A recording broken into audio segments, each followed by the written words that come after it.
The Toyota pace car leaves the track quite early. It's a bit of a lonely moment. More time to think about what's at stake in this season finale. Is it finally going to be Denny's day?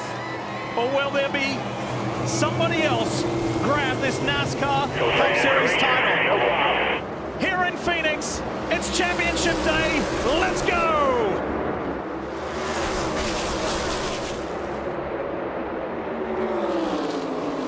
That traditional fan out. They're looking to find their spot as they get into their early race rhythm. Hamlin leads down the backstretch.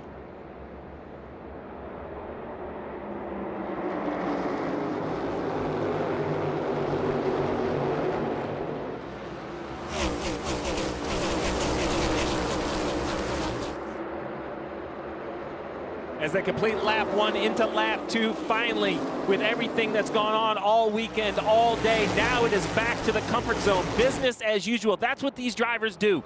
They're the most comfortable behind the wheel, task at hand, quickly feeling out their car, Jeff, what they need. Do they need adjustments? As we see the 19 of Briscoe trying to make that little ground. He spotted the other 3 in qualifying. A little bit of calmness at the front of the pack because they're single file, but not back here. Briscoe knows how important track position is. Restarts, initial start of the race is the time to get track position if you can. It was worrying times during practice for that 19 team, the Bass Pro Shops Toyota of Joe Gibbs Racing.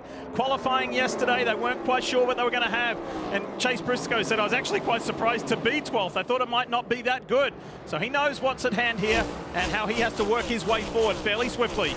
Now that he's gotten by, made the pass, now he's able to really start thinking about his race car. You see immediately to the bottom of the racetrack, he has very good cars in front of him. This is not going to be easy to get to the front of the pack, but now he can put the car in the lane he wants to put it in and learn what his car does well and what it doesn't do well. Asymmetric racetrack, turns 3 and 4, where you are right now. More banking, Jeff, a little bit tighter radius. Now you head to the start-finish line. This is the dock leg that was talked about multiple times in pre-race.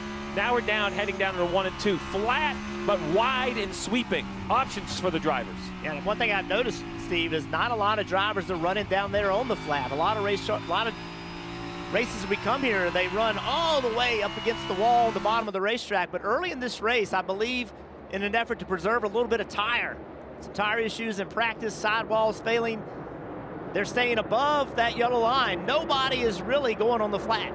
Ideal start for Denny Hamlin in the 11, the progressive Toyota for JGR. Did what he needed to do in qualifying, and so far so good.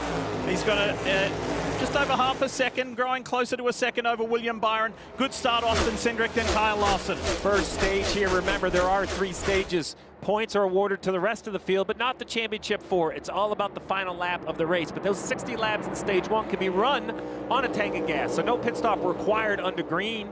But these tires, these Goodyear tires brought this weekend, have good grip, but the grip goes away very quickly. It's going to be up to the drivers, Marty, to manage that grip and take care of those tires. Steve, Denny Hamlin made his way into the championship 4 by winning the race at Las Vegas earlier in the round of 8. So that gave him a couple of extra weeks to get ready for Phoenix. And Jeff, when we met with him Thursday, he was very open about completely changing his style here at Phoenix. Learned some from his teammates, learned some from other drivers as well. But Jeff, when you're in a position like this, one race to decide a championship, how risky is it to change your style that you've done for years at a racetrack like Phoenix? Well, Marty, I think it shows the maturity of Denny Hamlin. At 44 years old, many drivers get stuck in their ways. I do it like this. I've won 60 races. Why do I need to change? But he felt like he couldn't win this race doing it the way he was doing it. He spent a ton of time studying, understanding what other drivers were doing, and then he went in the simulator and just drove the car like that, taught himself how to drive the car, and then Steve, he had also the wisdom to say, okay, our setup's not going to work. If I'm going to drive the car this differently, we're going to have a different setup. And then his team got brought in to build this setup to his new driving style. Yeah, and in any sport, Diff, when you have an athlete who has just remarkable gifted abilities, and then they match those abilities with a very cerebral approach, it becomes like the dynamic duo, right? It is nearly impossible to beat, and that's what I really give this Denny Hamlin resurgence at 44 years old with all of these wins, is he's finding a new way to tackle these racetracks. There are a lot of people that are close to Hamlin who say that they are seeing a different Denny Hamlin. So could this be his day? Or what about his younger teammate and his new teammate, coming to the end of his first season, Dave Burns, with JGR. Tell us more about Chase Briscoe. And Lee, we saw that at the beginning of the race, the first 3 championship contenders were up 1, 2, 3 at the start. But Chase Briscoe's back in 12th. When I talked to James Small, his crew chief, this morning, he says, that really doesn't bother me because 4 years ago with Martin Truex Jr., we started 12th. By the end of the first stage, we had won the first stage. So he's only made up 2 since the start of the race, but they're not concerned. So far, no concern from the driver over the radio. Again, Briscoe from 12th up to 10th. 2 positions made in these opening 11 laps here at Phoenix Raceway on Championship Day.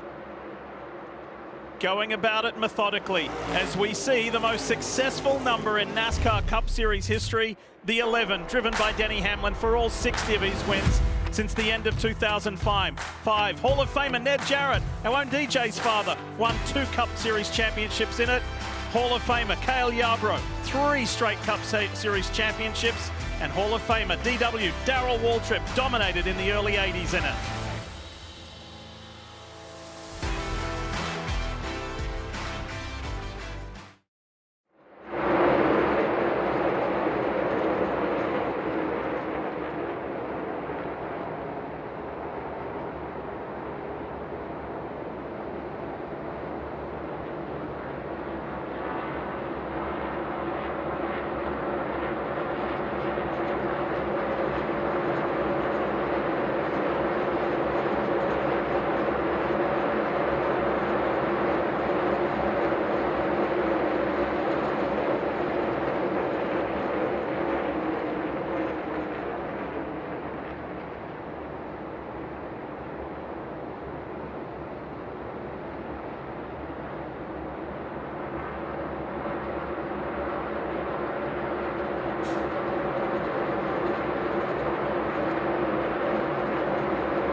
Championship weekend here in the NASCAR Cup Series at Phoenix Raceway, and let's go through the championship 4 and some important numbers.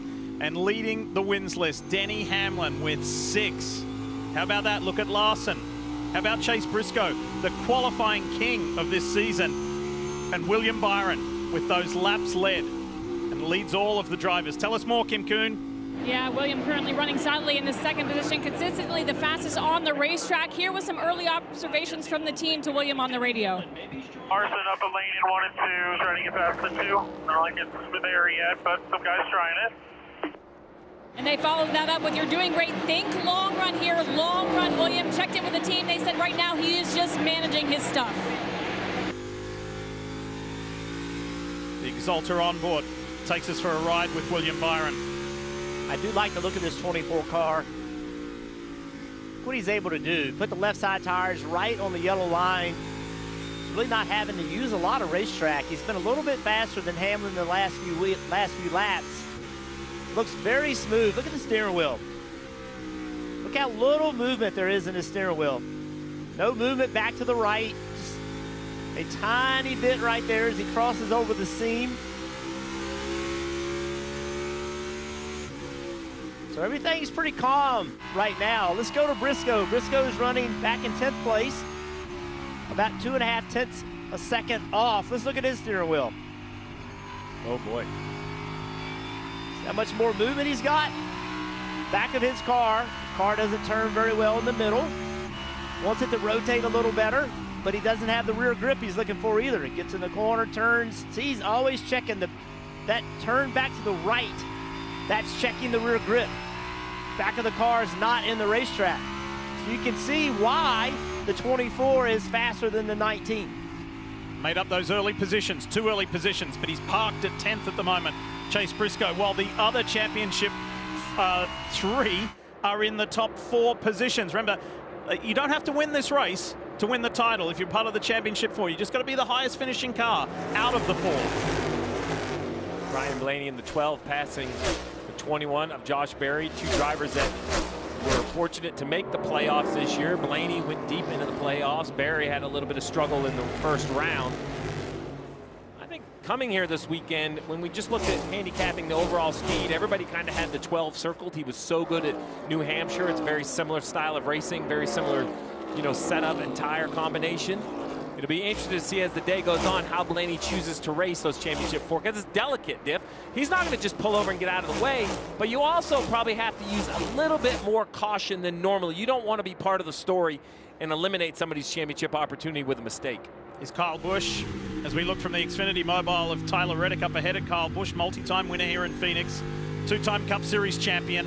It's been a rough year. He'd love to end on a high here in Phoenix and head into the off-season with some positivity. See right now, only 24 laps, 25 laps into this race. Still 36 to go in this stage. These tires, you can see the rubber on the racetrack. You can see it flying off the race cars every now and then. The longest anybody went in practice yesterday was 30 laps. Look at that on the camera. These tires were designed and built to lose a lot of speed. As the run goes on, the drivers have been asking for it. Goodyear delivered. There is a ton of tire fall off. And I think right now drivers are having to manage that. And everybody is learning what my car will do on a long run and what it won't do. Boy, they learn in practice, that's for sure. There were 4 issues in the first 10 minutes in practice. And they were playing around, Stevie, with tire pressure and camber. Yeah, and they learned the hard way. Yeah, and I would say even though we've run 26 laps without issue here today, don't just assume that means it's going to be great all day long. It doesn't shock me that people became more conservative over those issues, put some air pressure back in the left rear, but as the race continues and it becomes clear you're not quite fast enough, you know that adjustment is almost instant speed, right, Diff? So if after this practice issues, and you mentioned it, it started right away with one of the championship 4, Chase Briscoe, flat left rear tire. Then his teammate, the 20 of Bell, another flat left rear tire. And so you made adjustments to be safe. I know crew chiefs. I was one. I will tell you, you're going to ease off from those adjustments to try to put some more speed in your car as the day goes. Yeah, being a crew chief is no different than being a driver, right? You have to operate on the edge. If you're not on the edge, you're not going to be going fast enough. Already a 2.25 seconds slower than the fastest lap, so that grip that we expected to fall away is doing it. Let's talk more about the race leader and championship contender Denny Hamlin. Here's Marty. Yeah, Lee, just 28 laps into the race and becoming very evident to these race teams very quickly. The key today is how good are you going to be on older tires? Denny Hamlin radio to Chris Gale just moments ago said, I've lost a little bit of lateral grip off of turn 4. But a moment ago, Kim kind of updated us that Kyle Larson and William Byron were comparing lines on the racetrack. Chris Lambert, the spotter for Denny Hamlin, did the same exact thing because Byron was quicker. He adjusted his line to match that Parker, and he's picked up time since. And Marty, for Kyle Larson, who's currently in 4th, he lost a spot the initial start there and then has settled in the 4th place position. And often I'm asked, what makes Kyle Larson so good? And I think we saw it throughout this weekend in practice and qualifying. He was one of the first to use an unusual line down in 1 and 2 and 3 and 4, going higher up the racetrack. Then he did the same thing in qualifying. I asked his crew chief, Cliff Daniels, what was that? He said, that's classic Kyle Larson. He was able to make speed on an area of the racetrack that others are not right now. The team has been helping him with what you mentioned in terms of moving his line to try and find a little bit more speed. Look for him to start trying to short his entries and get straighter exits on the exit of the corners to try and conserve those rear tires a little bit. 30 down, 31 down, 29 to go in stage one, and less than a second between Hamlin and Byron at the front.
NASCAR 25 is available now for PlayStation 5 and Xbox Series X. You can get the real NASCAR experience, build your own team, race online, and go door-to-door with the stars, and learn more at NASCAR25.com. Championship Day, part of Championship Weekend, continues here. Been two fantastic days prior with the Truck Series finale, the Xfinity Series finale last night, and now here we are with the Cup Series decider. Denny Hamlin has seen his advantage basically cut in half with William Byron, who is on the surge. Look at that right there, how much lower William Byron's able to leave the corner. Steve talked about it, how 3 and 4 is completely different than this end of the corner. William now is running the high line, tries to turn, leave low, gain tons of momentum on corner exit. He is coming. He is definitely faster than the 11. Watch down here. Let's see if they do the same thing. Denny Hamlin goes to the bottom, Byron to the top, but right there, Denny's car will not stay on the bottom as long as William Byron's is. William is definitely faster. He just has to find a way around. Steve, you work for Rick Hendrick. He's trying to win his 15th Cup Series title here today. Rick Hendrick said earlier this week on SiriusXM NASCAR, he said, William Byron, as he is right now, reminds him of a young Jimmy Johnson for the reason of his dedication to study, his application to the preparation. And William told us earlier this week that he, as a big golf fan, has learned from Scotty Scheffler, world #1. If you turn up to the first tee knowing you've done your homework and your preparation, you aren't nervous. You shouldn't be nervous. You agree? Absolutely. I think that is something that you have to figure out for yourself. And nerves are a natural reaction to the size of the moment. It's almost respect and appreciation for the opportunity ahead. So you can't eliminate that part of it. That adrenaline is good. What you have to figure out is, are there some undue nerves? Are there unanswered questions? Could you have done something more during the week? I thought that was fascinating when William said that. And I got that prepared approach feeling really from all 4 drivers, Jeff. And I think today is a unique challenge. No one really knew coming into this race what these new tires were going to do. Short run speed versus long run speed. Denny Hamlin was the fastest driver on the track, 16 of the first 25 laps, but none since the 25th lap. So right now, the 11 knows, look, they're really good, right? But they know they need to be a little bit better on the long run. See Mr. Hendrick on the left side sitting on the 48 pit box. No surprise to me that Jeff Gordon and Mr. Hendrick, both co-chairmen. Mr. Hendrick, obviously the owner, Jeff Gordon, the co-chairman. They're going to split the 9 and the 48 pit box. Let the 24 and the 5 race under their own pressure. Let's check out this progressive telemetry. Riding along with William Byron, you can see that part, that right there is where I think William Byron has the advantage on the 11. He's able to go wide open throttle. Look at the ground he made up. Let's have a listen to some 24 radio. Feel okay, just a little bit free off. Actually built a little bit tight. So a little tight in, a little free off. It sounds crazy when you're talking about a two-time Daytona 500 winner as a pivotal moment in his career, but last weekend in Martinsville has still got everybody talking about the way that this man, William Byron, went about winning that. So Denny Hamlin knows that he's got to find something different. What he's been doing in 3 and 4 wasn't working. So now look at him, he's trying a different line. He was all the way down here on the bottom of the racetrack. Now he's in the second and third groove, catching some lap traffic. William Byron Denny Hamlin now will be forced to the bottom of the racetrack. William saw that, so he went to the middle where hopefully he was looking for some clean air. Let's see what Denny Hamlin does this time. He's got a little bit of a gap, so it's an opportunity to experiment, but right back to the bottom. Hamlin said coming into this championship finale that yes, while he's got a specific philosophy about car setup, he said, I won't go into the race with a hard and fast strategy, Steve. I have to be adaptable and change with the circumstances. Well, you don't win 60 races without understanding that it's nearly impossible to predict what's going to go on during these races. You see Jeff Gordon. Look at, you see that fiery reaction from Jeff? You can't tell me that he doesn't ride every lap with the drivers that drive the race cars he oversees. There's a reason that man won 93 races. I was fortunate enough to win 10 of my career with Jeff Gordon. He taught me so much about racing, but the number one thing was that fiery attitude. You race every practice, every qualifying, every position, every lap. And I was unfortunate to race against him. And in this cockpit, William Byron is wearing the flame suit, the driving suit that Jeff made famous.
The NASCAR Cup Series Championship here on NBC, presented by Briscoe, and look how close it is.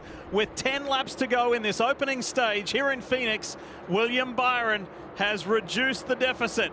He is starting to zero in on the back of the race leader and championship contender, Denny Hamlin.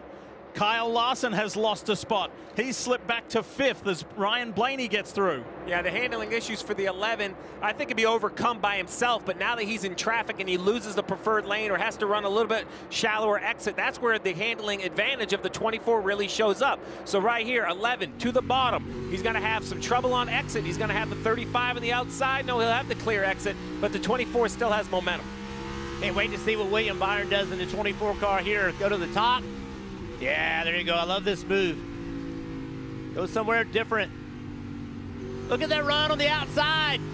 Got him. William Byron intensifying the pressure to Denny Hamlin. 52 laps and Hamlin hasn't seen somebody threaten his lead like this. Now, what we haven't seen is the ability to run as high in this end of the racetrack. So Williams says, no problem. I'll just make it 3 wide in the middle. Riley Herbst on one side, Hamlin on the other. Shane Van Gisbergen up ahead. New race leader. It's William Byron in the 24. Hendrick Motorsports versus Joe Gibbs Racing. 2 cars each in the championship 4. 2 in the top 2 here. It's Byron who leads. So advantage Byron with the motivation that you drove up and passed the 11. Now if you're the crew chief, Chris Grail of Denny Hamlin, I'm reminding my driver, it's okay, we're going to make adjustments. Really focus on that 24. Let me know where you think our car has to be better now that you've seen someone in front of you who is better. Remember, Denny's led the whole race. He hasn't been able to judge off really anyone else. Jeff, now I want you to look right out the window and tell me, what is this 24 doing that ours isn't? Where can I help you? And also, if I'm William Byron, I'm not showing you everything. I don't have to win this stage by 10 car lengths. I can win it by 1. I'm not going to show you all of my strengths. See this 12 car Blaney, he is absolutely flying. Fastest car on the racetrack. Yeah, the leaders are going to deal with this 12 before this day is out. If he can't end the year with a championship, he'll end the year with a victory. See, I like that 24 car. Look where he can run, anywhere. He runs the top, he runs the bottom, he paints the line. He just has flexibility in his car. Puts it right on the bottom, can make that work. I just think right now this 24 car is without a doubt the best. 4 laps to go in this opening stage as he breezes past John Hunter Nemechek for the Legacy Motor Club. And Hamlin's seeing that 12 grow larger in his rearview mirror. Here comes Ryan Blaney.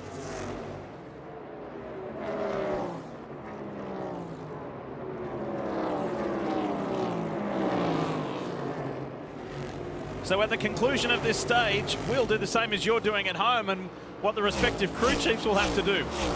How does it look? What adjustments do they have to make?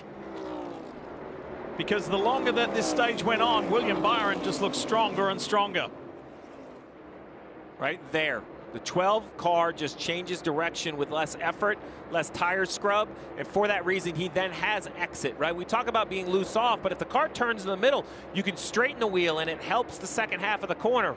You're going to see it again. Even with the upper line, which should give the 11 more acceleration, he's unable to do it. The bottom lane of Blaney matched it down the straightaway. Remember, the strength of William Byron last week to win that race at Martinsville to beat Blaney was a long run. He got long run speed, was able to take advantage, and now he's got it again today.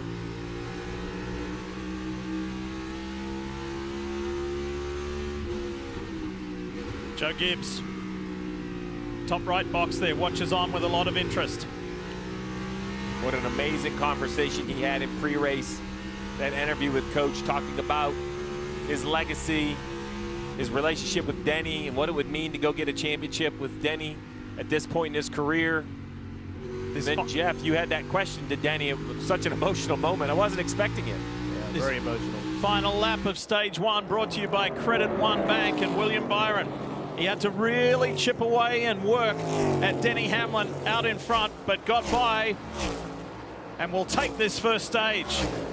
So, as far as a first important step in his quest to become a first-time NASCAR Cup Series champion, that was an important one. Good first stage. So Briscoe finished 10th. Clearly, he's the team and driver car that need the most improvement at this point. Started 12th, finished 10th. Ryan Blaney finishes second behind Byron and Denny Hamlin. So the 24 up front. The car now driven by William Byron, and that was since the start of 2018, but of course made famous by the co-chairman at Hendrick Motorsports and the Hall of Famer Jeff Gordon, who won all 4 of his Cup titles and all 93 races in it. It's a heavy load to carry, but William Byron is up for it.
NASCAR on NBC is brought to you by Briscoe. Please visit us at briscoe.com.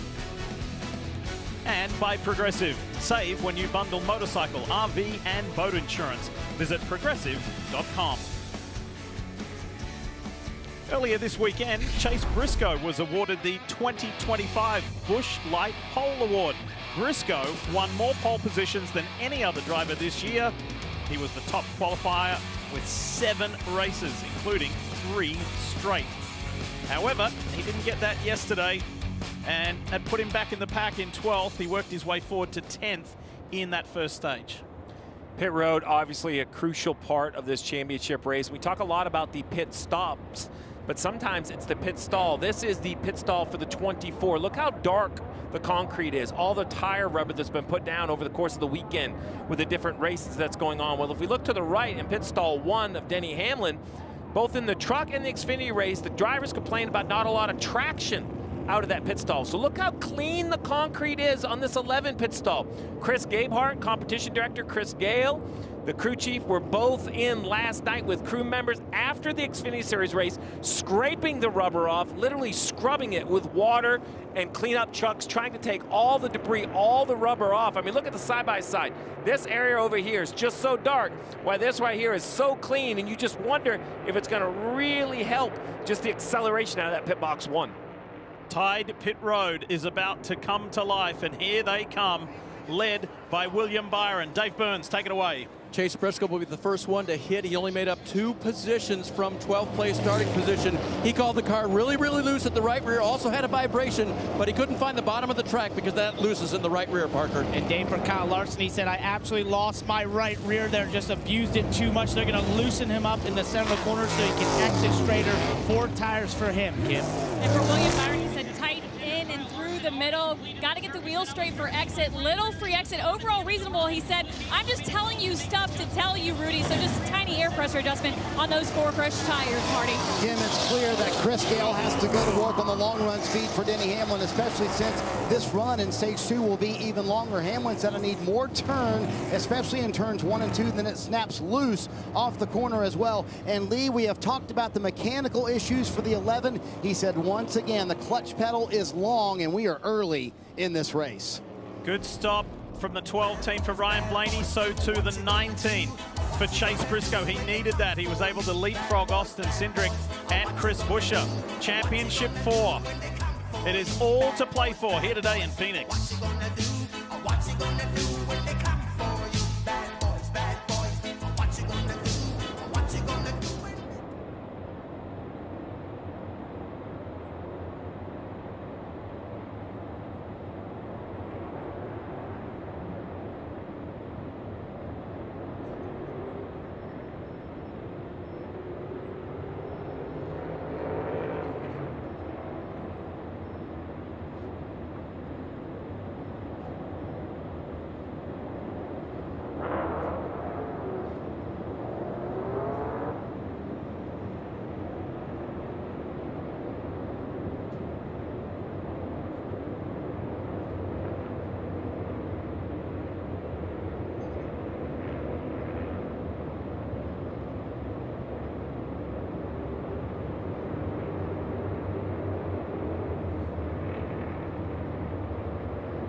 Stage 1 over here at Phoenix Raceway on Championship Sunday.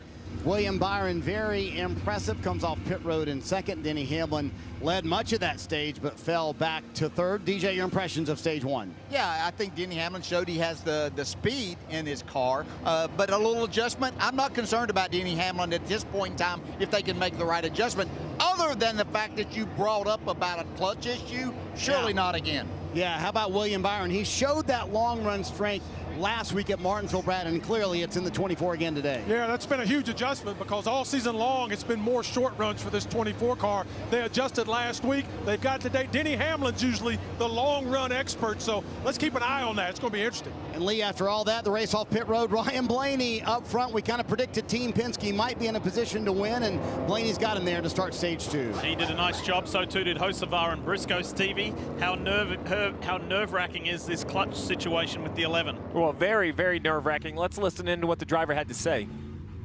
Clutch pedal is long, and the best I can tell you is pumping it up, you know what I mean, per stroke if it stays long, but let me know.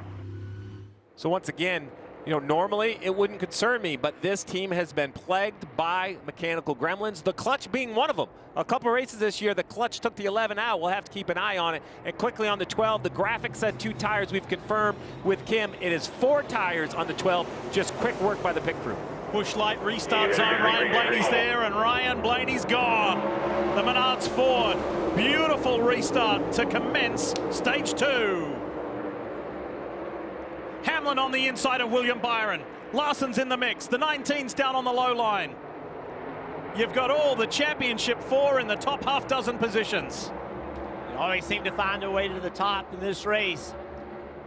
Hamlin going to the outside, trying to get on the outside of Byron.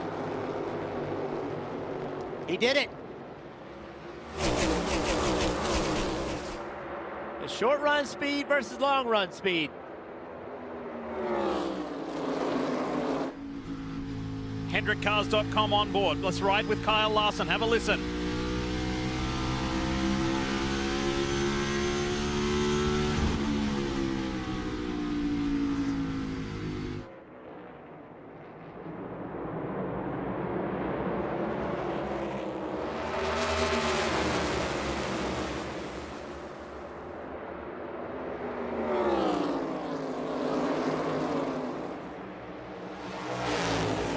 Looking pretty pacey early on in this second stage. What appeared to be maybe Ryan Blaney taking off. Denny Hamlin's going with him.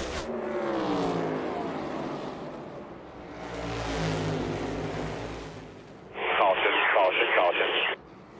Caution's out for the first time today. And it's John Hunter Nemechek. Interesting spot, kind of the end of the backstretch. It's going to be interesting to see how he got here. I'm guessing had to be some contact between a couple cars. I don't see any heavy damage to the car, at least on the right side or on the nose. We'll see if he can get it fired and drive away.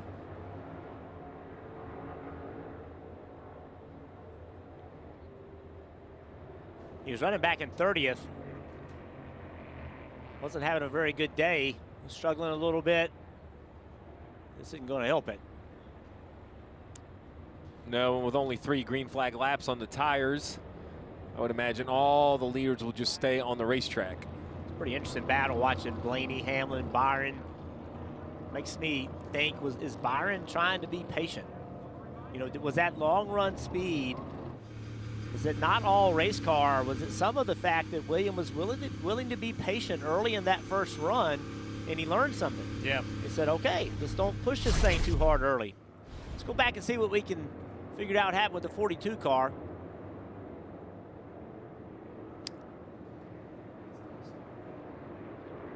That was a little difficult to pick up. Yeah, here we go. This might tell us more.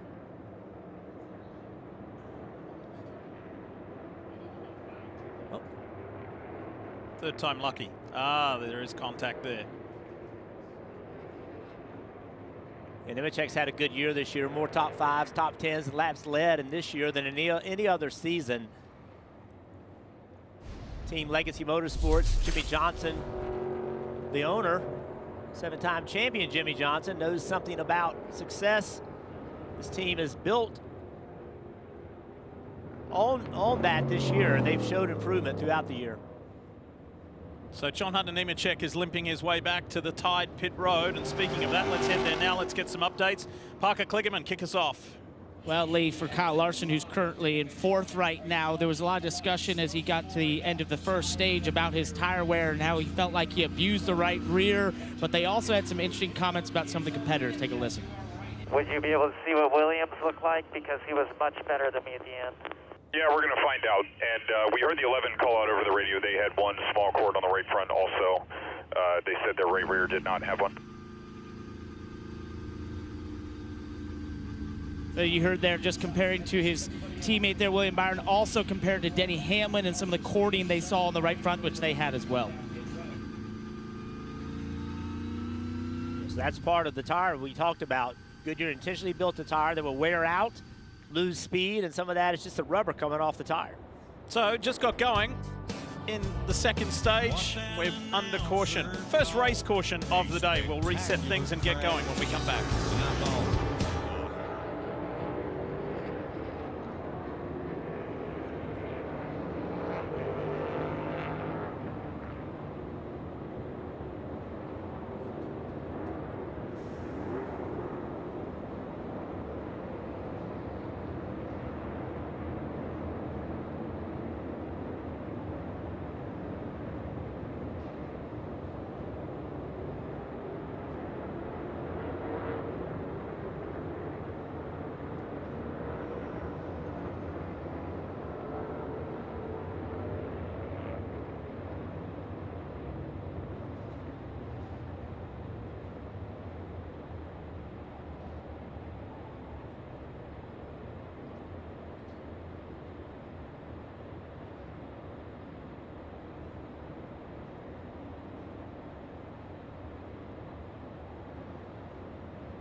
Quick reminder, don't miss your chance to win a 2025 Ford Bronco Heritage Edition or Bronco Off-Rodeo Experience. Scan the QR code that you see on your screen or visit NASCAR.com/Ford Playoffs promo now and enter before it's too late. That is key. We are on board. Joey Logano, the outgoing champion in the NASCAR Cup Series. Boy, this time a year ago, such a special time. Entered that special zone, that rarefied air of being a three-time champion. I want to give a special shout out. You see the Hunt Brothers logos on the right there, and then you see like a figure above that. That's a special nod to one of our family members, one of our crew people, Anthony Marshall, more affectionately known as T-Bone, who's been in television sports production for some 42 years. Today is his final laps with us and in the industry. T-Bone, on behalf of everybody, thank you so much. He's in the robo room, and that's T-Bone saying thanks very much. That's camera 4 here at Phoenix Raceway, and anybody in the industry knows T-Bone and his incredible work over many decades. Thanks, mate. Time to head to Tide Pit Road. Marty, tell us more about Denny Hamlin. What's happening? Lee, under this caution, the topic of Denny Hamlin's clutch still an issue. Chris Gale asked Denny Hamlin, did it rear up on the pit stop as well? And could you learn anything about it on the pit stop? This is what Denny said. It's long. I pump it up. I do get a little pedal back. Nothing like stock, but I do have enough to disengage right now. Yeah, that's the only advice I give you is to pump it up as long as it's coming back and you're getting enough clutch stroke to where it's still operable. You know, if the pedal drops for some reason, let me know it stays, then you need to pull it back. Steve, you mentioned the issues mechanically for the 11 team this year. A clutch took them out when they had a winning car at Kansas earlier this year. So what is in Chris Gale's playbook that he can maybe do to help his driver, or is Denny on his own? Denny's basically on your own. You might be able to try to bleed the clutch, but it's a very complicated project. Jeff, the good news is on the racetrack, it's not an issue. The clutch isn't used, but pit stops become nearly impossible. This isn't like a 4-speed. You can't knock it into neutral. You would have to lever it all the way forward to find neutral. Exactly. Right now on this restart, he's not going to use the clutch at all. Accelerate, go through the gears, never touch the clutch. Bush start, bush light restart zone, and Blaney's done it again. Great restart. They fan out as they always do, they typically do, but look at Denny Hamlin around the outside. Byron's down low. What a restart from the 11. We're talking about his woes with that clutch. No worries there. How about Larson? He jumped to the outside. Briscoe 2 further back behind Blaney. Hocevar in that 77. Delaware Life Car goes around the outside. The youngster is in the mix here on Championship Day. Hamlin with a couple of car lengths gap over Kyle Larson, then William Byron. The 2 Hendrick cars run together. Hocevar in that 77 car trying to get to the outside of Byron. Now Byron trying to get to the outside of Larson.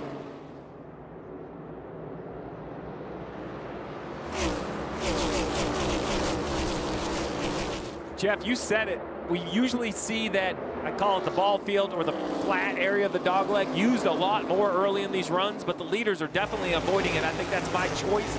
Some of the tire concerns probably allows you to run a little bit lower air pressure if you don't have that real rough transition lap after lap. For a moment we saw 4 wide there with Alex Bowman and Austin Cindric and Christopher Bell and the one of Ross Chastain. Meanwhile, look at Hamlin in the top box as he stretches his advantage now to a second.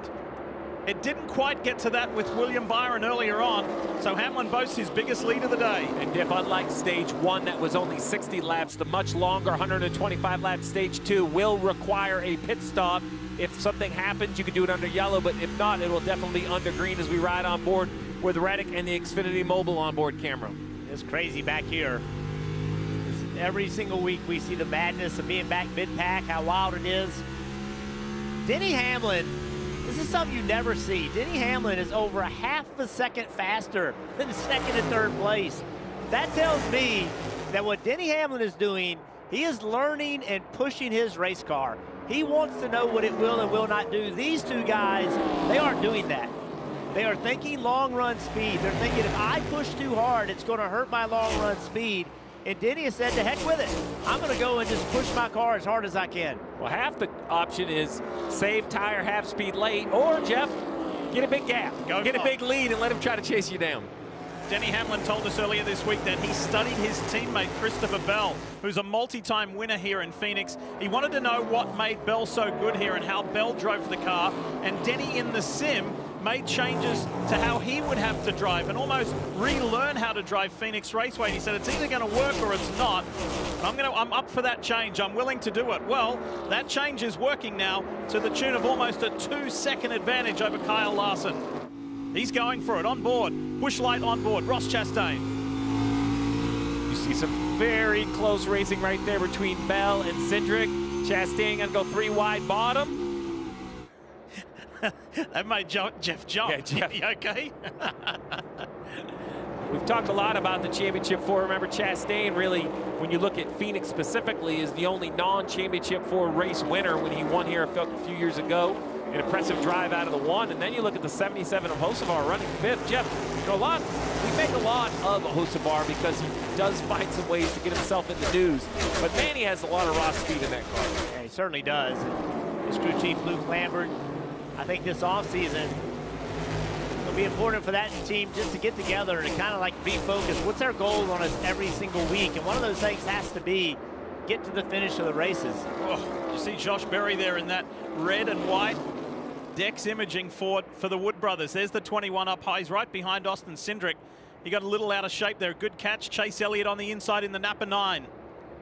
Hamlin now 2.2 seconds out in front. As he comes across the line, that's more than likely to grow even more over Kyle Larson. Almost 2.3, so another 10th now.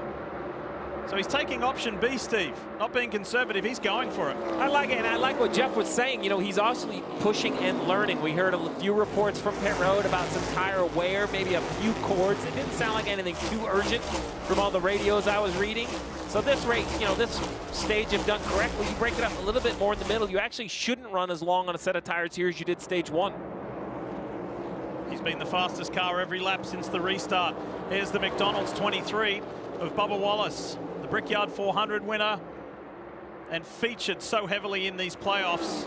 But there's something going wrong with it. Yeah, something's wrong with the 23. He turned left, and he's just overall down on total speed. I don't know if it's an engine issue or a gearing issue, but you see cars left and right. Is he looking for pit road? I think he is. Oh, but he missed the entrance. We'll have to see if the 23 can get back around to pit road.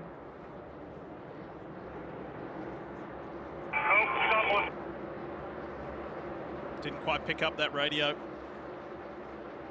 Sounds like it's a power issue. They're giving him some reports about the master switch trying to turn it on and off, so maybe it's an electrical issue. Throttle related, like. Say, you just see it's just not up to speed, not up to power. You don't see any smoke out of the tailpipes. That would tell you it's an obvious engine issue, Jeff. But, you know, these engines are electronically controlled with the ECU, so it could be a sensor, much like your car at home, Parker. If the sensor doesn't know what the engine needs, it's not going to run properly. Right, Steve, it's a throttle position sensor issue is what the team is saying on the radio. To your point, it all runs through the electronics there where the throttle is, and so the engine isn't getting the right message as to where that throttle is right now. They're obviously trying to cycle through and figure out the problem. So it's a mechanical throttle, right? It's not drive-by-wire. You step on the pedal, it moves, right? It's a cable-driven wire. But if the engine thinks it's at wide open or zero throttle, there are some protections about hung throttles. There's some protection about saving an engine with a throttle position and oil pressure. So it can really lose its mind if it doesn't understand where Bubba Wallace has the throttle. Let's listen in. It's got half power. It's not acceptable. So many problems with this shit. You hear the frustration from Bubba Wallace. And there's been a little bit of this around from this man right here. Remember, Denny Hamlin last week at Martinsville. He didn't need to do anything special there. He was already in the Championship 4, but he was kind of cruising in second. I think biding his time when the engine expired on the 11, Marty. Boy, that lead for Hamlin. He has stormed to the lead almost 3 seconds now. Normally his signature is how good they are on the later runs. And Jeff, you pointed out, he is really giving up the front end of the run here. And Hamlin told Briscoe something very interesting. He said, let's just see what happens here. His spotter, Chris Lambert, keeps saying, hey, make sure it lifts, make sure it goes. But to your point, Hamlin seems to be experimenting right now. Said the turn's better, but what is he learning in this experiment, Jeff? Well, look, I like what he's doing here as long as he doesn't damage a tire, right? I like the fact he's just pushing his car as hard as it will go to understand what they will need for, number one, a short run, This thing gets down to the end. You get a 20-25 lap run. What does my car need to do better? And then number two, if I'm going to push, you see Bubba Wallace coming into the pits now. If I'm going to push hard for the entire run, where does it go? Can we make it? What is it? What do the tires look like? What adjustments do we need to make? So, you know, this, unlike all the races throughout the year where they're racing for stage points and all that, they're not. They're racing for just the best finish of the race. So is this team experimenting a little bit here just so that they know what they need in any scenario? Because if you get a long green flag run at the end of this race, what are you going to do? Right. He's going to know more about that than the other guys. You talk about the scope of the year, Jeff. Well, the 6-time winner this year, Denny Hamlin, his season has been punctuated by various issues, Steve. Texas in early May. Major engine issue. You see the fire out from underneath the car. And then Kansas, a clutch issue for the 11. Sound familiar? Same issue they're fighting today. They ended up damaging the clutch beyond repair, had to go back and fix it. Then it was a throttle issue at Talladega. It wasn't over yet. And then Martinsville, just a week ago, as I mentioned, doing a nice job. And then the engine expired on the 11th. Steve, what concerns me the most about this 11 car is that they had a clutch problem yesterday. Yeah, Friday in practice, yeah. Friday, and they had an opportunity to work on it to try to make it better. They bled it, try to get any air out of the system. That didn't fix it. So what is the problem? And fellow Toyota driver Bubba Wallace on pit road.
You're watching the NASCAR Cup Series Championship Day here on NBC, presented by Briscoe. Beautiful day here in Phoenix.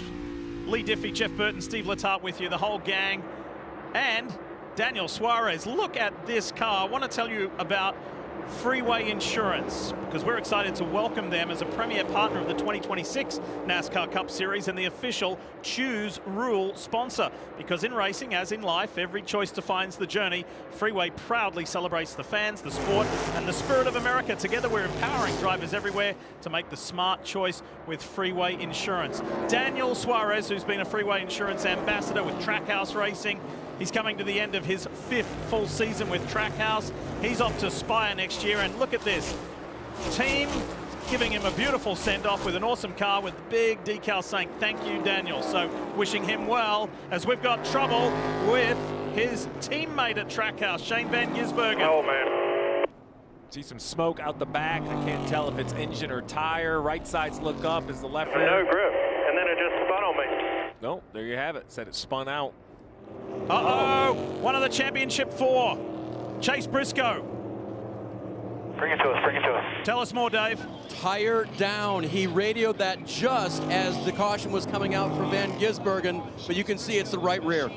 In practice, it was left sides. That's what you would imagine would be the air pressure issue, so we don't know if he ran something over or what happened. Remember, these tires have been on for quite some time, plus a caution and a cycle. Now he's trying to get it back to James Small. You see the concern in the bottom left, leaning in, orchestrating the team about not only getting the tire changed, but trying to limit the damage, right? So they'll jack it up. First things first, right rear tire off. You're going to look inside to see what kind of damage it did to maybe the brakes, the brake line. You see the cording. That's what they're kind of trying to get free of the car. He'll go back out and try to save a lap. But now the question is how much damage has been done to the 19. He was running 5th position. And this team and this driver, I thought, had made the largest improvement of all the teams. Unfortunately, this is going to set them back. What a huge break, though, that we were under yellow for an incident with the 88. If this was under green, this would have been just a day ender. Championship ender. Have a listen. Tire down, tire down. Copy, caution, caution, caution. Got wrecking up here in front of us. Number 1, he did not wreck the race car. That was a fortunate break. Number 2, look at the in front. See the smoke? The smoke is the caution for the 88 cars. He spun out. So in a bad situation, a lot of good things happen here for that 19. Oh, SVG, we talk about this track a lot. It's a little bit like Richmond. You think the corner's over. It isn't. No. There's so low a grip, and then he just spun it out. You know, hats off to SVG. I know this isn't the send-off he's looking for. 5 wins in the road courses, though. Continually improving, moving up inside the top 20 on a lot of the ovals. I can only imagine the learning curve. I think this 88 is going to be, one to really keep an eye on again next year. Last 3 races, all in the top 15, of course, on ovals. So progress being made, but he said it on the radio. No grip. It just spun on me. Well, and again, we keep talking about the tires and how they are built to wear out. And every driver I talked to said when they lose grip, it is a handful. Well, now here with 77 to go, we are inside a fuel window, meaning a pit stop from here will get you to the end of the stage. Now, as a crew chief, my stomach does not love the idea of trying to run 75 laps on these tires that are high wear. Especially after what we've just seen. Well, just in general, it's, Phoenix is an odd place. Even when there's not tire concerns, there's brake concerns, Jeff. It's a very odd track. By definition, it's not a short track. You use brakes like a short track. You can overcool them. Just so much going on. This 19 car of Chase Briscoe, it's going to be very interesting to see, A, what kind of damage they feel that flat tire did and what they feel they can repair. Let's listen into the 19. I don't know what caused that, but I had a vibration that whole run again. From the very, very start, or? Yeah, from like lap 3, I would say. It was pretty, terrible, but I mean, it was noticeable. So Friday in practice, they had a flat tire, and then they were really unable to run a lot because he kept talking about vibrations. There's Coach Gibbs, obviously concerned, looking on. So a couple things. What can happen is the tire can be damaged, it can lose air, it can go flat, and Jeff, as a driver, you can have no idea. The other thing that can happen is these tires have belts in them. And if you get low enough on air, whether that's your setting or maybe you just run something over and the tire goes down, it can break one of those belts internally, and it just picks up like a harmonic, kind of like a little bit of turbulence, like a high-speed turbulence in the tire. You heard he said it all the way from maybe lap 3 of this run. And he said a vibration again. because he talked about a vibration on the first run of the race also. Right. You get to the point as a driver, you're like, hey, they all vibrate. Why am I going to say it, right? So he was given that information after the fact because he had a vibration in practice, had a vibration on the first run. Why do I need to keep repeating myself? All right, ball goes from the track to pit road. The ball gets tossed. Special teams, it's like, you know, you sit around for 15, 20, 30 minutes, Diff, and then you're expected to jump into action. Keep in mind, the Hendrick duo, the 5 and the 24, their respective pit crews have been spectacular this season. Do they do it again, Parker, and are they able to leapfrog Denny Hamlin? We'll find out. Let's go to tied pit road. That would be the hope here for the 5 team. They told him he's being beat in turn 4, and Kyle let them know he's trying to be delicate on the right rear, and that's very hard to do. They're going to continue to loosen him up in the center of the corner to try and help him on exit, Kim. Parker, for his teammate William Byron, said no big balance complaints, just lazy that run, and I didn't benefit on the back end of it. He said my tires weren't happy. I wasn't going to go forward. I need my tires happy. They did make an air pressure adjustment on those 4 good years, Marty. Denny Hamlin told Chris Gale it's really good for about 18 laps, and then the tightness returns. Remember the clutch issue for the 11. Does it affect their pit stop? Answer is no. Hamlin comes in with the lead, and I'm pretty sure won that drag race against Kyle Larson to keep the lead, Lee. That was close, though. Good stop from the 5 team. That was really close between the 11 and the 5 of Hamlin and Larson. Again, here's the reason why we're under caution. One of the championship 4, Chase Briscoe. Tire issue. Fortunately, it happened under caution.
NASCAR 25 is available now for PlayStation 5 and Xbox Series X. Get the real NASCAR experience, build your own team, race online, and go door-to-door with the stars. And you can learn more at NASCAR25.com.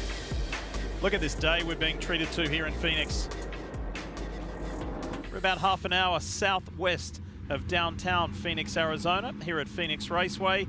And this discussion continues, this topic of discussion continues with Denny Hamlin. So let's go on board with this Toyota onboard. Just let's peer into this pit stop and specifically what Hamlin does and how he does it and watch the clutch. So Jeff, let's go on board and see what Denny does. You're in second gear coming into stop. Watch his right hand. Watch his hand. He's coming. He stops, and now he puts it in gear. So right now his foot is on the clutch. He is holding it, holding it, holding it. It means the clutch is operating properly. Watch his hand, never moves it, dumps the clutch, and off he goes. Yeah, because he pulls in second gear, so he only goes from second to first, like a motorcycle, right? He just downshifts one time. I was wondering to see if we would see 2 downshifts. That would take it all the way to neutral, allow his foot to come off the clutch. So currently, it seems like the 11 has enough clutch to perform the pit stops, so we'll have to just keep an eye on it, though. Remember, still 198 and at least 2. I would expect probably 4 more pit stops during the race. And in that passage during stage 2, Hamlin was able to eke out a 3+ second advantage over the Hendrick duo of Kyle Larson and William Byron. We'll see what this restart is like in the Busch Light restart zone. Pretty even between Larson and Hamlin. Byron is poised. That Dayglow yellow Menards Ford of Blaney. Hocevar's in the mix. So too Ross Chastain.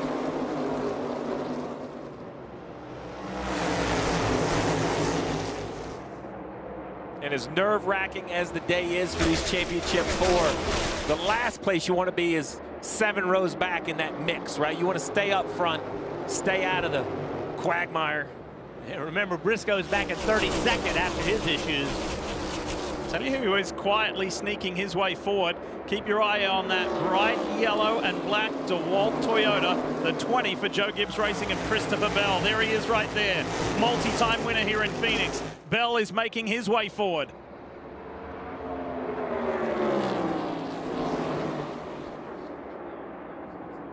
'77 is Hocevar, 21 Berry. The light blue Busch Light car of 1, Ross Chastain. But yet again, early after a restart, Jeff, Hamlin has gapped the rest. For sure, but Larson, to me, this run is not, I just get the sense Larson's not going to let him get out there on him this time. The pace that Larson took off on their second, third lap of this run was faster than what he ran the last run. It's going to be a tough day from here, Dave Burns, for the 19 of Chase Briscoe. Tell us more.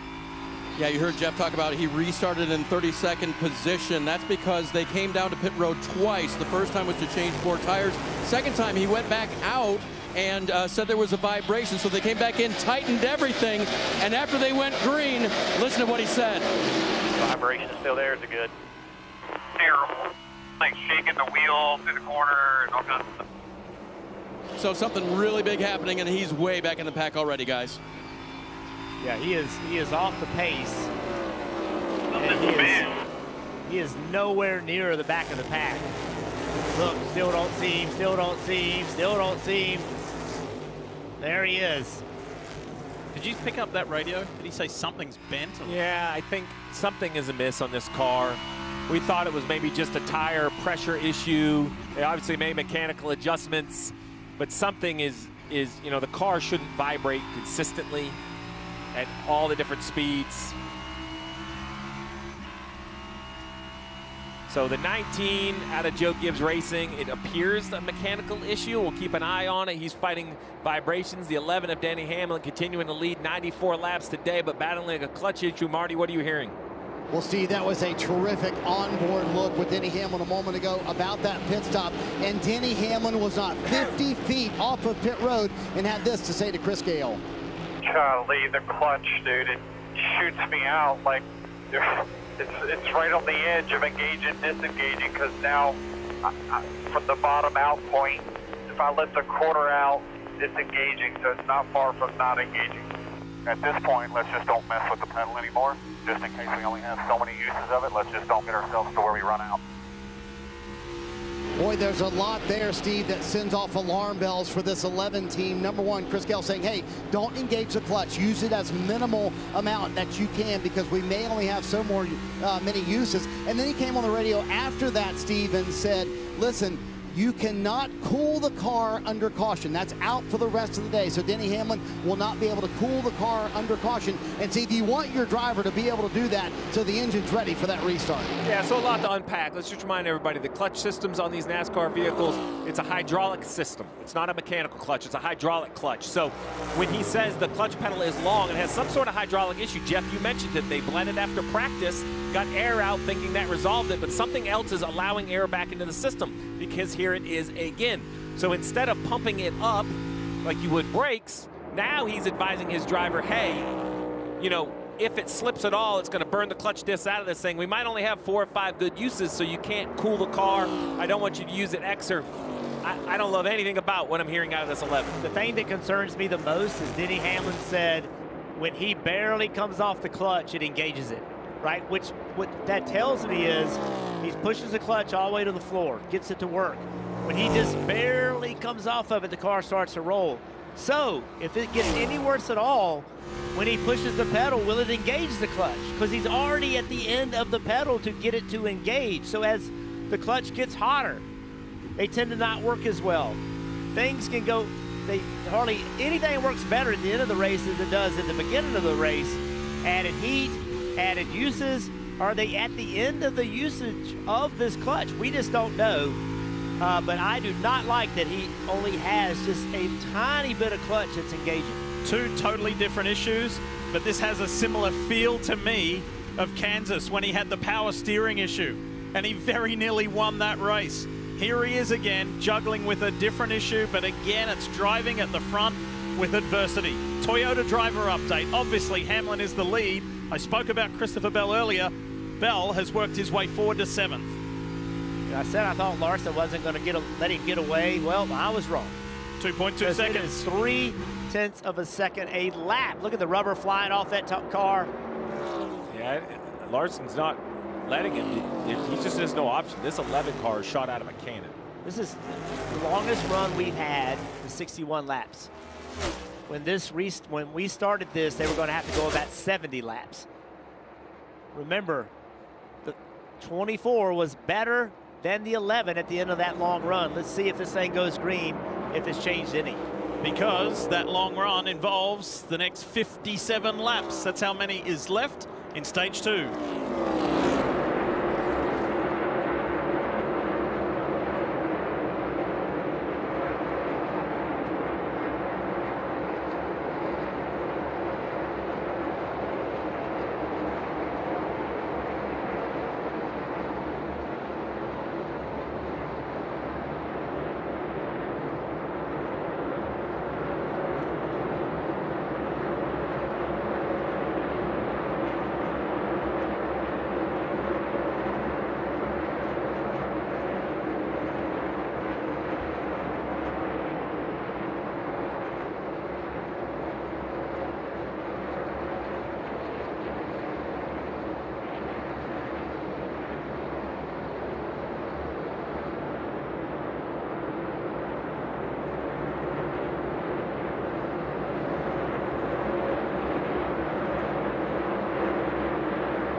It is championship day in the NASCAR Cup Series here on NBC, presented by Briscoe, and what you're looking at there are 6,400 campsites, and they are sold out. The stadium is packed. What a sight here on championship weekend. You drive through kind of that way to get back to the TV compound, and I'm jealous. I won't lie, I drive through there, they look like they're having a great time. They've had a great weekend. There are some really impressive setups. They got sports on the television in the evening or the morning when we come in, and they go into the races during the day. What a great time. I was going to say, I'm not jealous in the morning because they look like they've had a long night. I'm a little jealous, but I'm thankful I'm not there, yeah. Denny Hamlin, 2.6 seconds out in front of Kyle Larson. And then William Byron sits in fourth behind Ryan Blaney. Tell us more, Kim Kuhn. Yeah, Lee, and third of the championship drivers, which is where he's finished in the hunt the last 2 years. So what did they learn in those Champ appearances the last 2 years? Rudy Fugle told me the first appearance, they were strong early, led laps, but when the shade crept into the track, they took a big swing and got behind. Last year, he said, we did all we could, but we weren't the best car, but we were willing to make a bold call. So how does that direct their race today? He said, we've got to keep up with the racetrack, trust our instincts, and know we are capable. Right now, Parker telling his drivers, stay in touch with the front of the field. There is still 49 laps to go in this stage and a lot to gain. And Kim, that's been the same for his teammate who's hoping to stay in touch with leader Denny Hamlin, number 5 of Kyle Larson here. He's just been struggling with the right rear tire, and I want to say the impression I'm getting is that the 11 is just that much faster than the 5 right now. Kyle's been very descriptive as we go on the HendrickCars.com onboard about how he's trying to be delicate with the right rear, take care of that tire, but this is really all he has. The team has continued to try and loosen him up in the center of the corners to help that car be straighter on exit, but Kyle's just not been able to find the feel he wants. And Jeff, when you see a leader like Denny vaulting away from you, and this is all you have, what do you try and do in that car? What do you try to tell your crew chief about what you need when you see a car that much faster in front of you?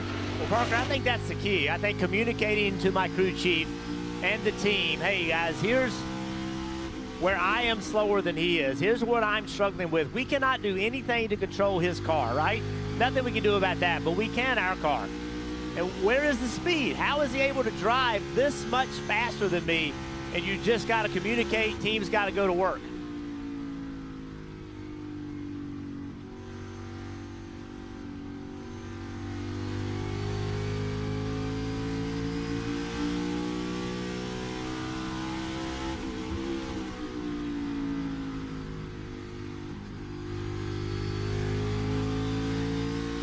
Car looks pretty good. You know, when riding along, looks smooth, looks under control.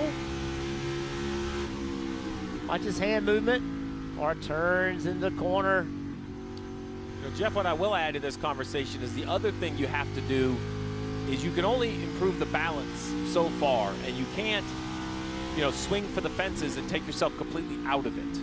Right, the 11 is definitely, or the 5 has heard the 11's potential issues with this clutch. They know what they have going on. You don't know if this is going to come down to a 5-lap shootout, whether it's going to come down to a pit stop.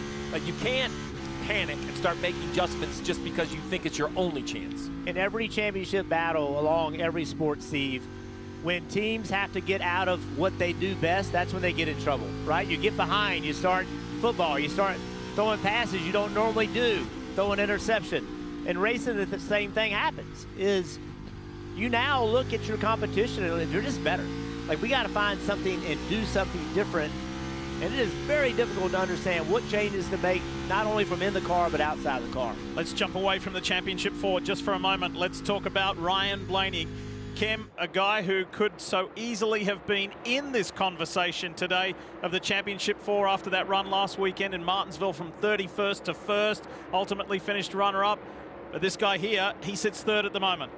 Yeah, absolutely. You think about his week last weekend at Martinsville, was looking for a 3rd straight appearance in the Champ 4, fell 1 spot short of that. But talking with the team, they did not let that discourage them from getting things done today. Crew Chief Jonathan Hassler said we pretty quickly jumped to how to be better in 2026 after losing last week. It is now a company-wide focus to still win this race at Phoenix. Blaney, a 4-time runner-up here, right now just saying feels better on exit this run, still struggling with overall grip, but Marty, he needs more to lean on in the center. Kim, in his 2nd year in Cup, Carson Hocevar has been so impressive this year, especially late spring and in the summer. They were fantastic. More top 5s, top 10s, and laps led in 2025 than he's had in his Cup career. But the end of the season has been rough for this race team. Great example last week at Martinsville. He was involved in several cautions, but today, Dave, this would be a fantastic fantastic place to finish for Hocevar. He and Luke Lambert sitting in 5th right now. The 20 car of Christopher Bell qualified 20th yesterday, but when I talked to his crew chief Adam Stevens this morning, he was pretty confident about how good the car could be. Remember, Christopher has won here 2 times. He knows what he likes. The last run, he wasn't finishing the corner because he was too free, a late center exit, but they made an adjustment for that, Parker. And Dave, for Chase Elliott, he started this race back in 17th, but he's methodically worked his way up to 9th. When I spoke to his team this morning, his crew chief Alan Gustin, they felt very confident they had a good car for this race. Chase has remarked that he's been happy with the balance, and I asked, do you think this season has been successful? He said absolutely, and we both reminisced that amazing win that Chase Elliott had at home at Atlanta earlier this year. The crowd reaction to that. Yes, it hasn't been a championship weekend, but a lot for this team to build on as they go in the offseason later today. One champion to another, a 2-time Cup Series champion, Kyle Busch, and the Cheddars Chevrolet for RCR. He just made a trip down pit road. Yeah, it was running 20th. He ended up coming down pit road with a flat right rear. Let's listen. Right there, tire just goes flat. This was a right rear, so left side's in practice. This is the right side. Now you see some damage on the bodywork, but I don't think that could get all the way to the tire, but maybe it is. Let's follow up. Kim, what are you hearing? Yeah, just what you described, rear down, and this team had such a strong run last week, and we're very optimistic coming into this weekend. Hit some gremlins in practice like you guys described, had to pit on lap 144 for that rear down. The team continuing to adjust for some of the same issues he's experienced throughout this entire race, throughout this entire 148 laps, and that is just that he has absolutely no left front or right rear grip, so not the way they wanted to end this 2025 season. Got another tire failure. It looks like to me the 16 of AJ Allmendinger. This is the second hit that he's had today, this weekend. It looked very similar to what he had in practice. That was a hard hit in practice. Yeah, I just happened to look out the window. Remember, he's had multiple big hits the last several weeks. AMR team out there checking on him. AJ knows the damage is too much. He's just getting out. And that hit in practice on Friday was so significant that this is the backup car. Let's have a look at what happened to AJ. Yeah, gets in the corner, and there it goes. Another blown front tire. Once that happens, Steve, it just does not turn, and you're along for the ride. This was practice on Friday. Look at this hit. Car just doesn't turn. Looks so similar between the two incidents. Sure does. AJ was just on pit road about 15 laps ago under green flag. So, man, I can only imagine AJ's got to be just super frustrated to take 2 big impacts with flat front tires. And just wind the clock back just a couple of weeks ago to Talladega when leading. Big hit. He'll be happy to see the off season so he doesn't have to deal with that again, because that's 3 in just a couple of weeks span. Well, so it's funny because we ran green the first 60 laps and everything was fine. Now we're getting into the second stage. People realize where they stacked up, you know, competition-wise, and now we're starting to see some more flat tires, some more issues, people trying to push. I imagine we're going to see all the leaders pit here, though, with over 30 laps on their tires. And next time by, 34 laps left in this second stage. They're coming your way, Parker. Yeah, for Kyle Larson, he came on the radio and said, I don't know what to tell you, but it feels like at any second I could kill the right rear tire of this car. There was a long description about maybe what they could do. Cliff Daniels said, I know what to do here. He's getting 4 tires, Kim. And for William Byron, he just said, it swings the rear more. The back of the car is absolutely not engaged. I am not able to carry a lot of speed, so they will make a slight adjustment for tires, Marty. Kim, Denny Hamlin has played his hand today, showing a willingness to push the car very early in the run. He says it still takes steps of tightness, but it's better than it's been all day long. We'll watch that clutch issue, but it goes off pretty clean here on pit road in another drag race, Dave. The 19 of Chase Briscoe picked up 11 spots on that run, but it was a terribly vibrating 19 car. He said it vibrates the rears down the straightaway. When they get to the corner, it vibrates the fronts. He called it violent. So you may have noticed before the caution came out, Ryan Blaney did get Kyle Larson for second. Here is AJ Allmendinger's contact with the wall. They stayed as they were, the race off pit road. Hamlin still in front.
NASCAR on NBC is brought to you by Credit One Bank, NASCAR American Express Card, and by the Xfinity 5-year price guarantee.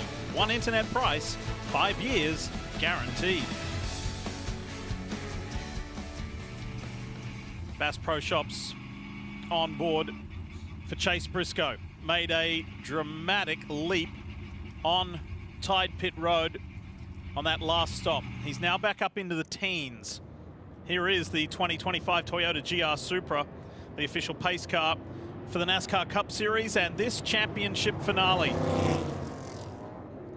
Oh, we spent a few hours behind the wheel of that thing, Diff.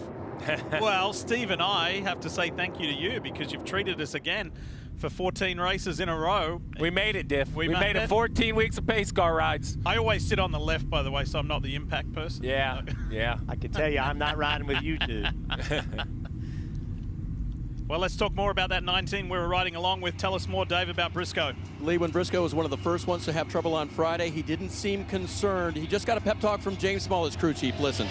We're experts at overcoming adversity, and we're only on lap 152 or 312, so we can still do this. Yeah, I mean, I couldn't even see that whole run, so. Couldn't see. I'm guessing he's talking to the vibration is so violent that it's affecting his ability to have a clear sight out the window. Busch Light restart zone. Hamlin springs and leaps out of there yet again. William Byron is following on the same line as him. So too Ross Chastain. Okay, now this run is 30 laps to go to the stage end. We are going to find out who has what. I do not think you can ride in this stage. You have to push to see what you've got. William Byron is ahead of his Hendrick Motorsports teammate, working on Ryan Blaney for that second spot. Can anybody go with Denny Hamlin, or is he going to just do it again, meaning streak away from this field?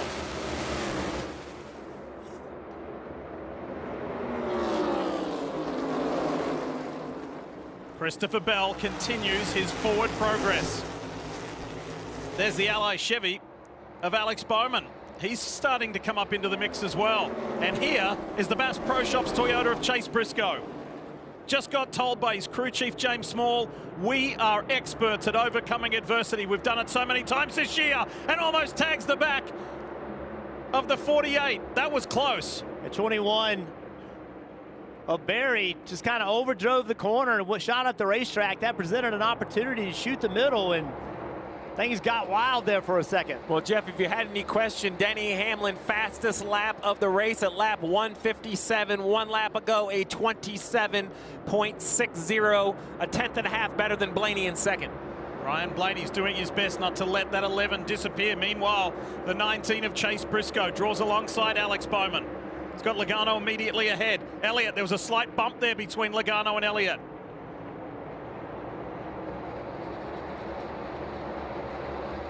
Just got a quick update on AJ Allmendinger. He went to the infield care center and checked and released.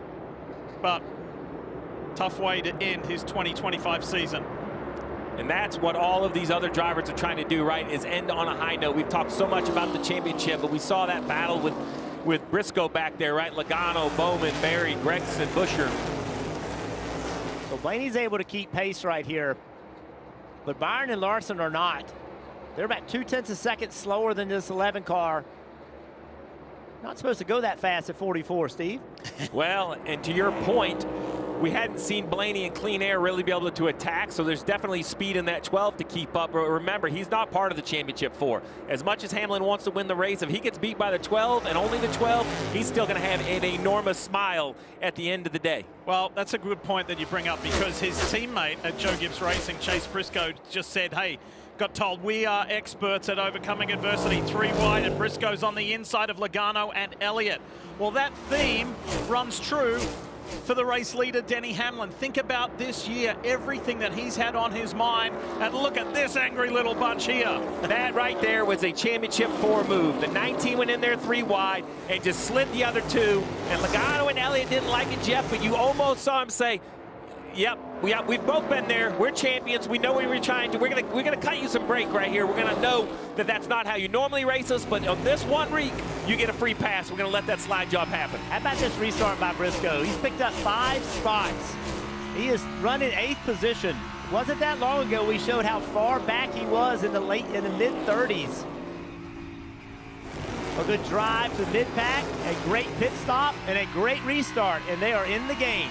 Endured those severe vibrations, both rear and front, and he's getting on with it. Next on his list is Carson Hocevar. There's the 77. So, Jeff, I've got the radio reports of vibrations. I've felt it with my drivers, but I've never been on board. Talk about that vibration from behind the wheel. What is it limiting Chase Briscoe's opportunities? The biggest problem with the vibration, Steve, is it's annoying, but the main issue is it takes grip away, right? Anytime the car is vibrating and shaking, it does not make the grip that it would make otherwise. So drivers can get over annoying and something that's bothering you, but when it doesn't make the grip, and in the back of your head, there's no way that you can get away from the tire failures in practice. The tire failure in this race with vibrations. Are they connected? Is there something going on with our car that's causing these tire issues? There's no way you can get away from that, Steve, if you're a driver. Look at the resistance from Blaney. Ryan is not letting Denny Hamlin get away. That Menards Ford is ever present in the mirror of Hamlin.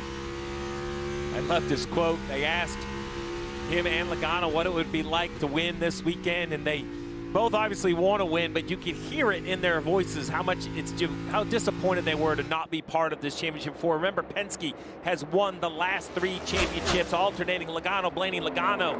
So they have kind of dominated the stage out here in the desert. This is the year where they haven't been able to take part in this championship battle. And for the blue oval of Ford, Ford has no representation in the championship 4. So Ryan Blaney could fly the flag for Ford by at least winning the race as he gets even closer and closer to Denny Hamlin.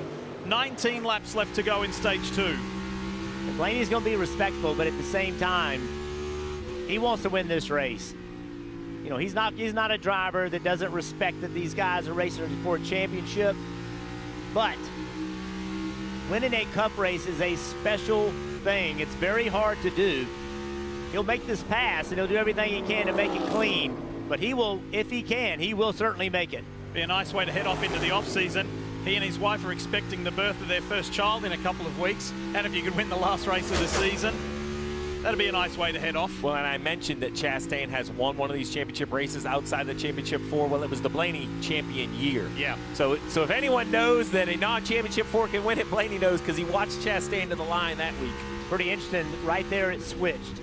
Hamlin was not in the top 5 fastest cars. I don't know if that's because he's playing defense on this 12 car that took a little bit of speed out of his car. He's having to look in the mirror, pay attention, or if it started to swing between who has good long run speed versus short run speed. See Hamlin up the racetrack a little bit. That allows the 12 to get a good run on the bottom. Denny Hamlin that time is 3rd fastest. William Byron was the fastest. Christopher Bell right with him. Jeff, you've been the catalyst for something for us to watch. Let's keep an eye on the gap from Hamlin to Byron, because remember in stage 1, Byron was so good the longer it ran. It's 1.8 seconds. We'll watch those numbers.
NASCAR Cup Series Championship Day here on NBC, presented by Briscoe, continues.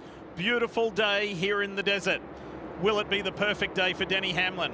He has led 149 laps so far today. He's got Ryan Blaney of Team Penske hunting him down, and we've got just 10 laps to go in stage 2.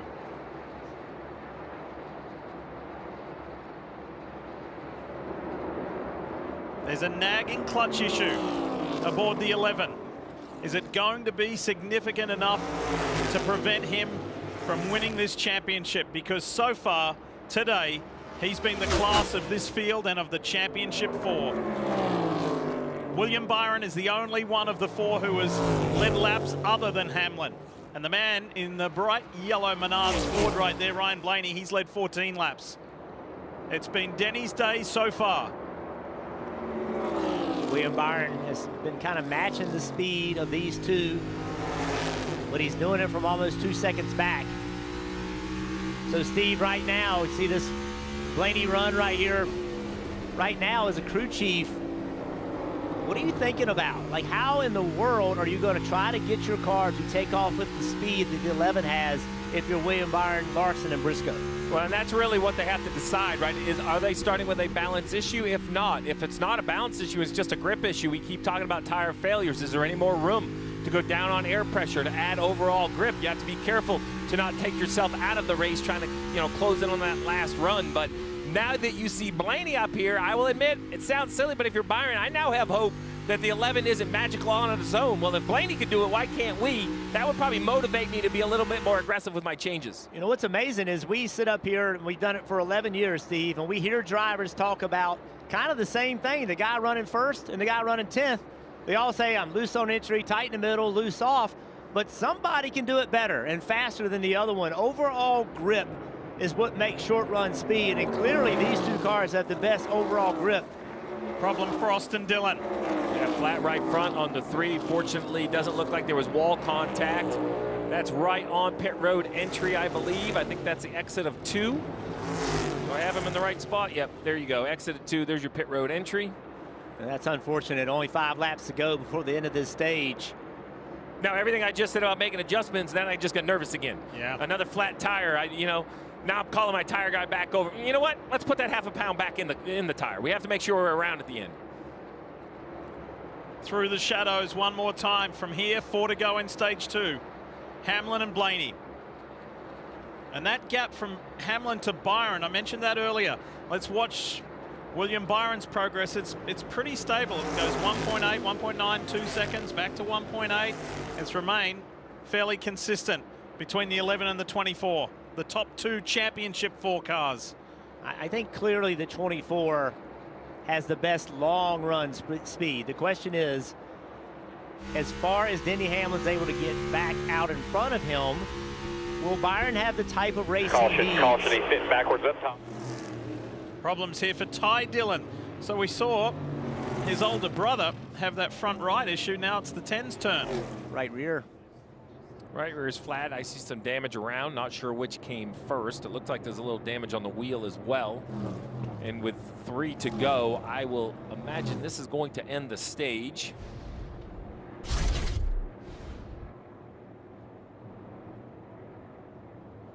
Oh, loose in. Hard to tell from that angle if the tire was already flat. It's off the wheel, which probably tells me that it kind of went flat first as quickly as that spun around. Yeah, as loose as it got and how quickly it got that loose, I think probably a tire issue.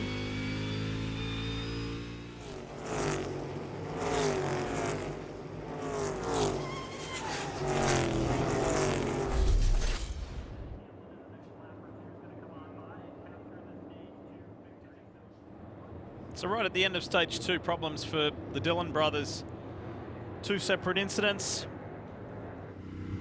But how about this man? Aboard the progressive Toyota Camry for Joe Gibbs Racing, Denny Hamlin. 157 laps led so far today from the pole position. Yeah, I've known Denny a long time. And if you weren't around in the pre-race, Jeff, when you talked to him, we showed, that piece that Joe Gibbs talks about what it meant to have Denny on board, and they talked about Joe's late son JD and And then you ask just a simple question to Denny about family, and the emotional response, I think, took us all by surprise. That's just not the Denny Hamlin we've seen. He's always brash, kind of poking the fans, but there was this different reaction. It just instantly confirmed, I think, what we all expected, that this weekend is different. There's a lot going on around this 11 car, and it was really a moment to see Denny that emotional before the race. I tell you what, Denny also, he's showed himself to the fans recently, right? He's gotten where he's more, I feel like he's very comfortable with himself and, you know, teasing the fans, messing with the fans. But if you look at who fans wanted to win coming into this race, the majority of them were pulling for Denny Hamlin. 2 years ago, they didn't say that. They weren't Denny Hamlin fans. A lot of people boo Denny Hamlin. He's polarizing. I think that Vegas race was a turning point, right? Where he said, I normally stir the fans, but today this is for you. Well, I think it's been a year-long thing. I think that, you know, his podcast where he gets out, talks to the fans, gives an honest opinion, even if it, you know, he'll be honest about himself and things he needs to be better. See the stage end happening right here. But Denny's become, over the last 12 months, he has really changed his personality. Not changed his personality, he's been willing to show it to the fans, and the fans really like that, openness and honesty. Well, he wins stage 2, and the last time he happened to win a stage here in Phoenix was 6 years ago. Guess what he did that day? He went on to win the race. That could be an omen for the driver of the 11.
We're in the stage break between stages 2 and 3, and some very important radio for the 11. Have a listen.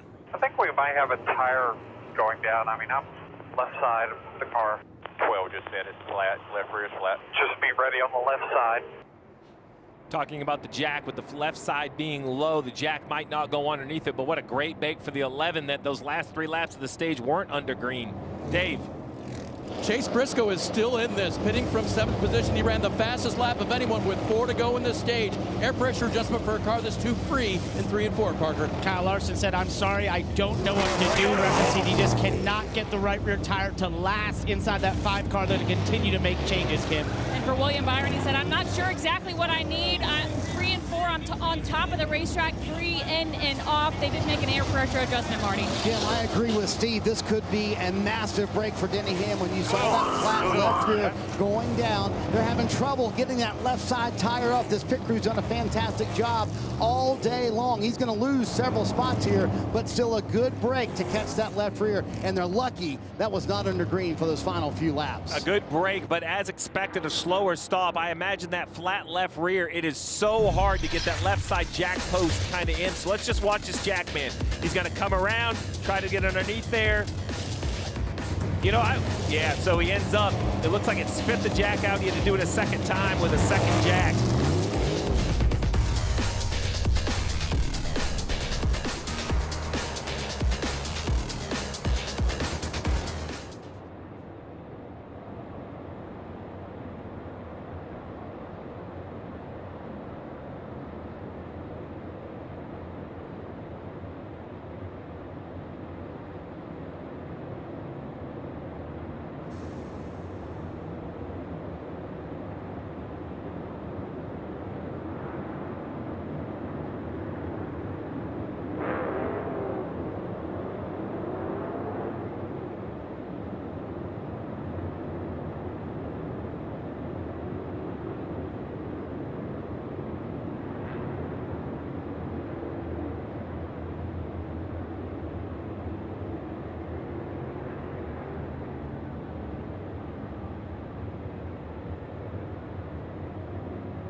NASCAR on NBC is brought to you by Toyota, Let's Go Places, and by Briscoe.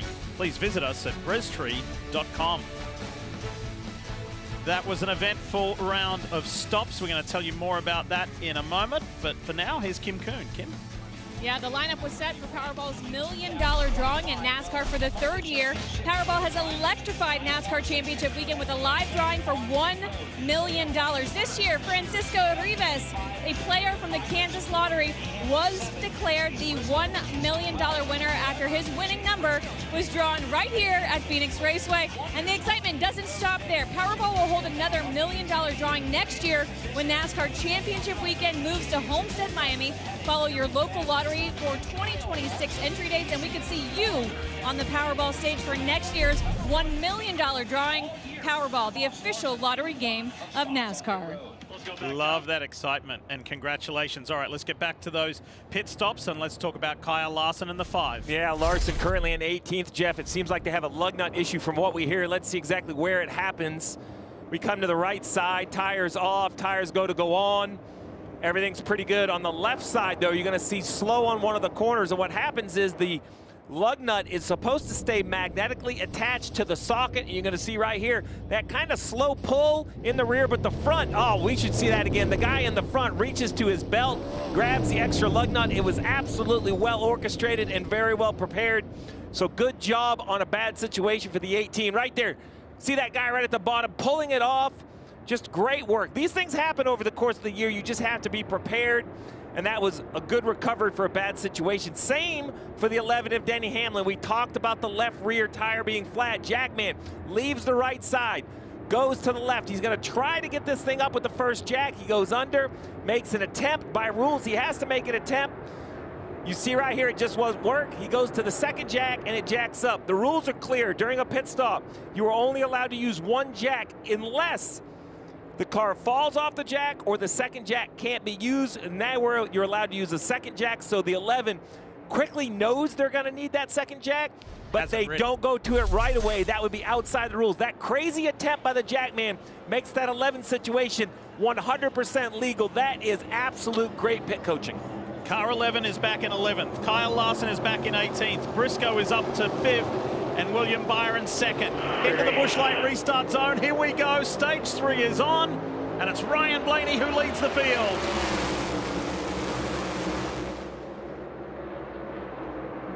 What a shuffle up. Look at that Bass Pro Shops 19 up high. Byron with a great run off turn 2 to get the lead. Ross Chastain in the mix. But it's the Exalta Chevy that leads. And then Blaney, Chastain, and Briscoe and Elliott. Then Logano. And this is the first time the 11 of Denny Hamlin has been back in traffic. He and the 5 car both. The 5 car in 15th, Hamlin in 10th. There's Denny on the inside of the 77 of Carson Hocevar, 3 wide. Larson with a really good run through the middle on the bottom of the racetrack.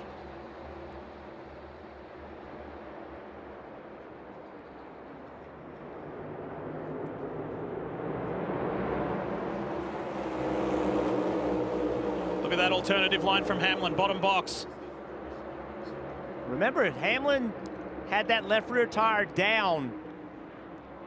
He has been taking off exceptionally fast. You wonder with the left rear down if crew chief Chris Gale made a decision to put a little bit of air back in that left rear tire. Does that take some speed out of this car, trying to make sure he doesn't have a tire go down? How about Chastain running 2nd? He's like, I've won one of these championship races when I haven't been in contention before. I'd like to do it again. End the year on a high. See, we talked about it before. When championships get lost is when you get out of your rhythm and you have to do something that you didn't want to do. With 116 laps to go, Denny Hamlin and Kyle Larson both have the experience to know they got to get their track position back, but they have 115 laps to do it. You don't have to do it right now. Do not get yourself in a position emotionally where, oh no, we're in trouble, and try to make something happen. You have plenty of time to get there. Yeah, and I think for both of those teams, they want to see a 20 or 30 lap run and then a yellow, bunch the field back up and do this all over again. Briscoe clears Blaney. He's up to 3rd. Jeff, we said it earlier. He was in the low 30s earlier in this race after that tire issue and had to come down pit road twice with the vibration issues, ensuring everything needed to be tight. So it's William Byron, Ross Chastain now, Chase Briscoe, the Busch Light on board. Let's go for a ride.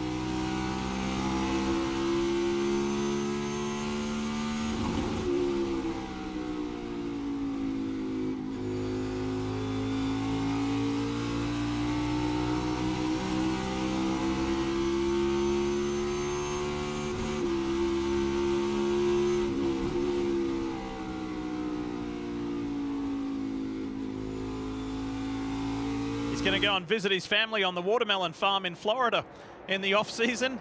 He'd like to go there as the most recent race winner, but we got a lot of work to do. Bottom box is Hamlin, his JGR teammate Christopher Bell and Josh Berry. Hamlin clears Bell, has a little bit of gap up to the next car. Up the road, that'll be Logano, then Elliott, then Blaney. On board with Chastain running the 2nd, call it the 3rd lane in 1 and 2.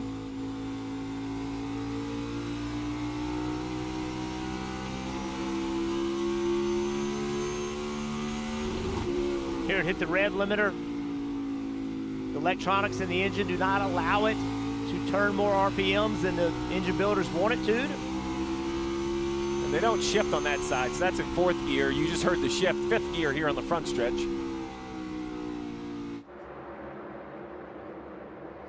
Larson continuing to battle, trying to chase Hamlin through traffic. He's going to probably clear Bell right here. He does. Larson's had a really good restart. He picked up 9 spots. Denny Hamlin's picked up 4 spots. Top box, William Byron, Ross Chastain. Do you remember the Coke 600 earlier this year, Memorial Day weekend? Ross Chastain started last, and he took almost all 600 miles to get to the win. Who did he pass?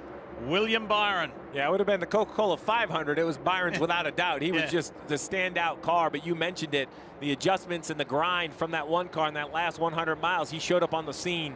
It was an impressive victory. Kim. Yeah, and think about what he did here back in 2023. Won the race despite not being in the championship hunt, and he told me there is nothing better than going to victory lane at the last race of the season.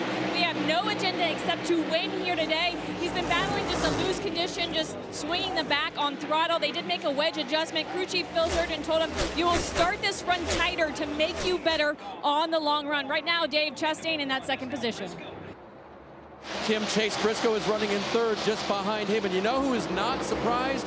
His crew chief, James Small. When I talked to him this morning, he used the word theory a couple of times. That's because on Friday, their practice was limited with the flat tire issues they were having. They only got 24 laps, where many got 60 laps. And he said, I'm working on theory, but I believe in theory, our car is as fast or faster than our three rivals for the championship. Here he comes. He runs third. His teammate at JGR, Denny Hamlin, runs 7th at the moment. There's James watching on. James has got his brother who came over from Melbourne, Australia. He said, he's my good luck charm. Last time he was over, we won in Darlington. The onboard, the bush light on board from Chastain. Big run by the 19. This will help that frustration that we saw out of James Small a minute ago because he couldn't get by the one. Now the one's going to fight back. Briscoe's just not messing around. Like, he's like, this is my spot. Racing for a championship in his first year at Joe Gibbs Racing. This would be something special. Look at Briscoe running Chastain all the way out of the groove. Will it cost him a spot to the 12 car, though? Look, when Chase Briscoe got the opportunity to drive this 19 and take over from Martin Truex Jr., the Bass Pro Shops livery, he said, I almost couldn't believe it, like, to wear this race suit. It's famous, it's iconic. Johnny Morris, the man behind Bass Pro Shops, is here, yet again, watching. But this young guy has grown into this role. The beginning of the year was a little bit rough. He had to learn a whole lot of new people. J.D. Fry came over from Stuart Haas Racing as the car chief, and he had a familiar face there, but he had to learn a group of new people, new procedures, new engine manufacturer, different car, different team, and it took a while. But multiple wins, he's had the season of his life, the most pole positions of any driver, and now here he is, 104 laps to go to fight for a Cup Series title at his first opportunity being in the Championship 4. Yeah, and he hasn't been here all day. Just tuning in as he passes or stays ahead of Blaney for second. It was a flat tire running 5th on lap 106, right? He went all the way back outside the top 30. So you talk about the resilience of the year. It's really been the resilience of the day for this 19 car as well. Now we're seeing if Hamlin and Larson, after their woes, can they recover and get back up into the battle? And the fastest car on the racetrack, that last lap, Chase Briscoe. Look at this line he's running. He is all the way against the boards in the middle of 1 and 2. Great big arc on the end corner entry. Sprint car racers running the cushion. Oh yeah, he is giving everything he's got right now. It's working for him. Just over 100 laps to go, not only in this race, but in the 2025 season.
Welcome back to Phoenix, and disaster for one of our Championship 4 contenders, and Kyle Larson. He come on the radio and said, I had a flat slide, and then goes tire down, tire down. You can see it right there.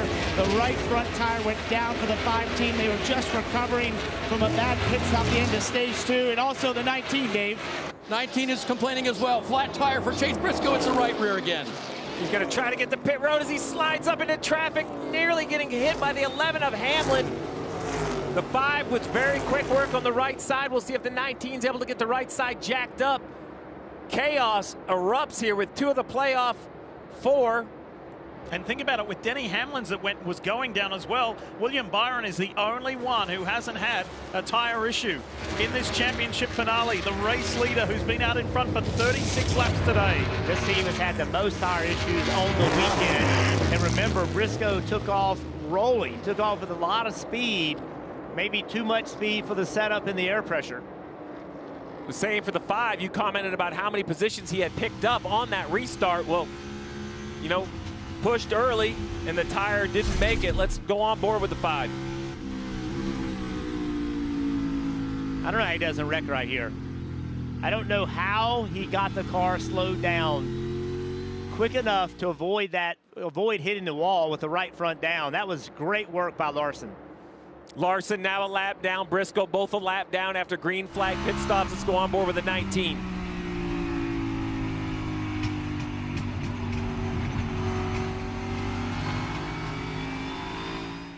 And he's got to be saying, not again. After that brilliant comeback, it's happened again.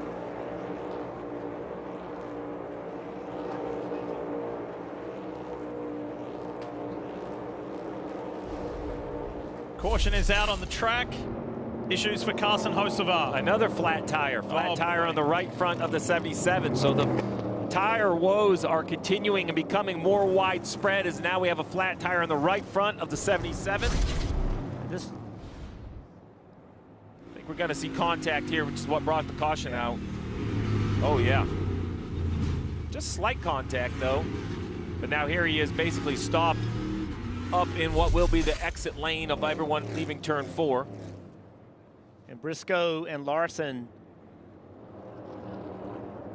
we believe, are a lap down, but Briscoe got in and out of the pits, and he was the first car lap down, so he's going to be the free pass and get back in the lead lap. Larson at this point, I assume, will take the wave around, which means he'll kind of go back on the lead lap, but he'll be the last car on the racetrack.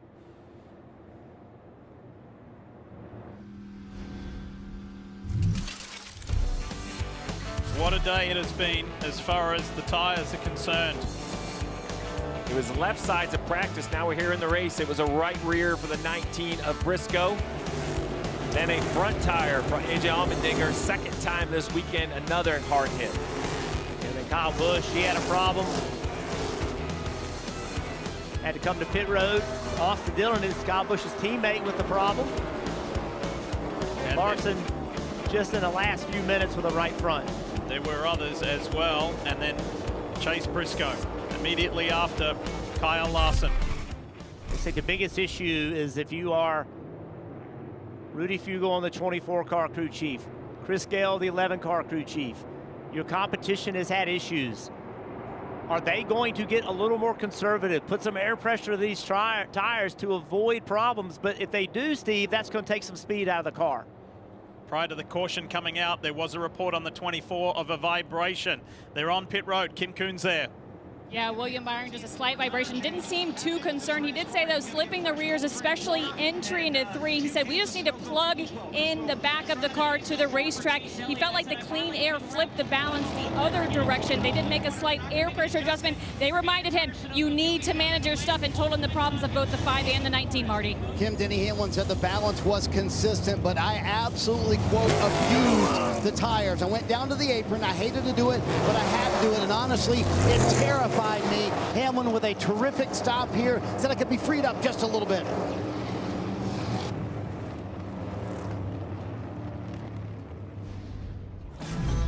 It's going to be the story of the day. Who can hang in there without any issues? Great work from Kyle Larson not to have a bigger accident. And for Chase Briscoe, it's happened again.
It's championship weekend in the NASCAR Cup Series here live on NBC, presented by Briscoe. A chance to catch breath under caution, and under caution for several reasons, Jeff. Yeah, we heard the report. Denny Hamlin said he was using the apron because he had to, because of where he was back in the pack. Using the apron can damage the tire.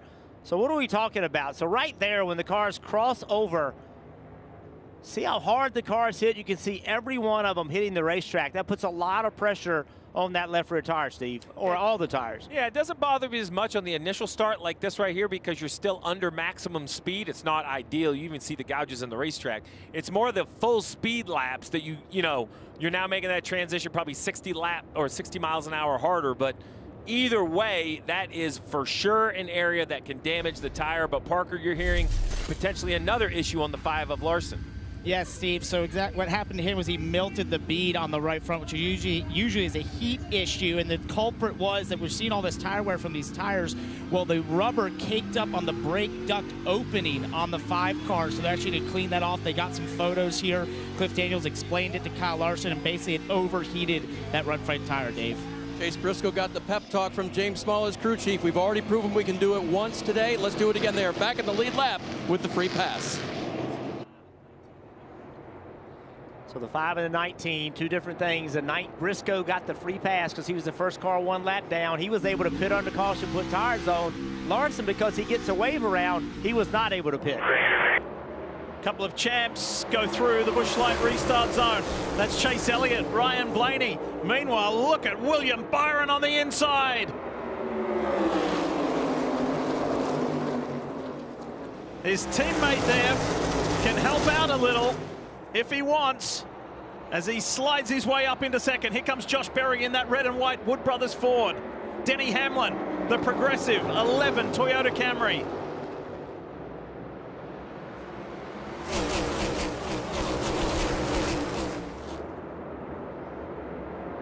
You see, second time around, nearly no one using the flat on the front stretch. That's what I was talking about versus the original start at full speed. The 11 kind of had to go down there, but there wasn't a lot of guys just pointing left. Let's see what they do right here. The 11 and the 12 side by side. Let's see if Denny Hamlin, can't stay there. Got really loose. See Christopher Bell, he did decide to run down there. As you watch the 5th car in shot, that bright blue and white 11 of Denny Hamlin. Well, we can talk to you about all the technical things, all the sporting things, all the team things. Denny Hamlin is driving with the knowledge that his father is terminally ill. His dad, Dennis, couldn't make it here. He is back home watching, and one of Denny's best friends from high school is there watching this race with him. Denny acknowledged that this is the last chance he's got to win a title, and his dad to see it. That's how much is on his mind, what's on his shoulders, and what's in his heart here today.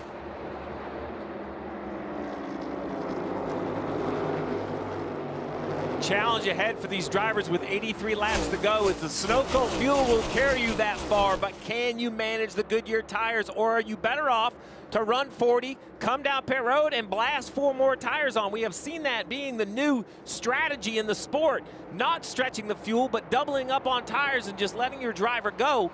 The fear, though, is you pit under green, someone stays out, they have a tire trouble, and now you're trapped down like the 19 and the 5. We saw Denny Hamlin underneath the 12 car. Watch this right here. Gets on the apron a little bit, up the racetrack he went. Both of those drivers, Blaney and Hamlin, did a really good job. Hamlin bounced it off the flat part of the racetrack.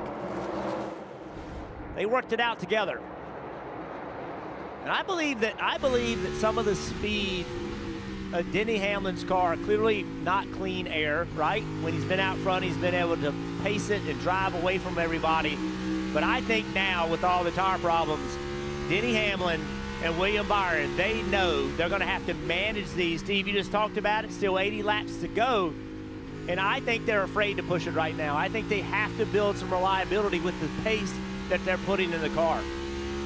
So let's talk about these tire issues. We've seen lefts, we've seen rights. I believe this is clearly just a result of lower air pressure. Goodyear recommends an air pressure. There's not really a team in the garage that runs that much air. They are all well below it. The question is, what is safely below it? We heard Parker talk about a melted bead. That's a different situation. But the lower air failures, it's like the forbidden fruit. I can assure you, when you take air pressure out, your car goes faster. It is that simple. The question is, what is too much? And I think that is not the same for every car. It's not the same whether you're the leader or 5th or 10th. It's not the same on how much camber you have, on how much you use the flap. There are so many basically variables in the equation. If the 24 can run X, that doesn't mean it will work for the 5. He might have to run more than X. It is very, very complicated, but there's no doubt low air is a cause, but low air is also, you know, an advantage if you can make it live. You were the crew chief for Jeff Gordon and Dale Earnhardt Jr. How much did you gamble with that? Too many times, I think, at times. Sometimes we won the race with that, and other times you won't. I will tell you what happens is you saw issues in practice. We had no issues in the first run of the race. That's not by just coincidence. Right. Everybody gets confident. Everybody gets conservative. But then this is a measurement of speed. There's my ego as a crew chief. There's the pressure of a championship. We make all of these other statements. Well, if I know I have a knob, and if I turn it, we go faster. It's that simple. You know how hard it is not to reach down and bump it just a little bit? And then you get away with it, Jeff. And then you bump it a little more. Like, at some point, you have to ask yourself, do you want to have a flat tire or run second all day long and not be good enough? Well, second right now would be good enough for William Byron because he's the lead driver of the Championship 4.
Chase Elliott of Hendrick Motorsports leads the way with 70 laps to go here on Championship Day in Phoenix. Time now for the ones to watch, presented by Credit One Bank.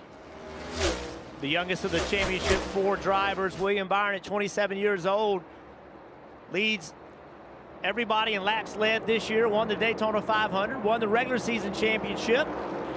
75 laps to go, and if he can stay in this position, he'll get his first of what I believe to be mini championships. The 11 of Denny Hamlin, the 44-year-old, has had an amazing season with 6 wins, totaling 60 for his career.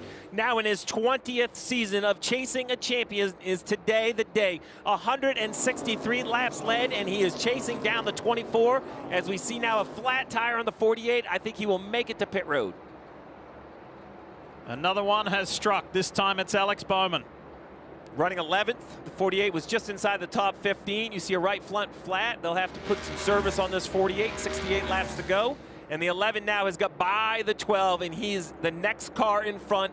May say for second on the racetrack, but it is first in the championship running order. Can Hamlin find a way by Byron with 68 to go? It is game on. It is so stressful from in that driver's seat. You are seeing these issues.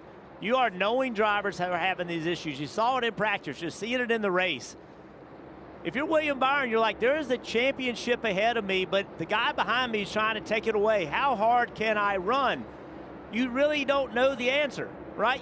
I think if you're William Byron, I just keep doing what I'm doing all day long. He's the only one that hasn't had an issue of the championship 4. Remember, the 11 did have one right as a caution came out. So I think William can keep doing what he's doing. I think Denny Hamlin, I think you're seeing that he's backed his pace off a little bit, knowing that he could potentially have a tire issue if he puts too much speed in this car. Talking of speed, you may have noticed the Xfinity fastest laps that came up, and the driver of the 11, Denny Hamlin, owns that. Interesting that you were talking about going longer, Jeff, because William Byron said that he feels he has matured in his craft as a race car driver at this level. He said he used to put enormous pressure on himself, too much so at the beginning of the race, and he has learned through years and experience, whether that be from the outside or from internally with himself intrinsically, that just to remain more patient and let the race come to him. It doesn't all have to happen in the first stage,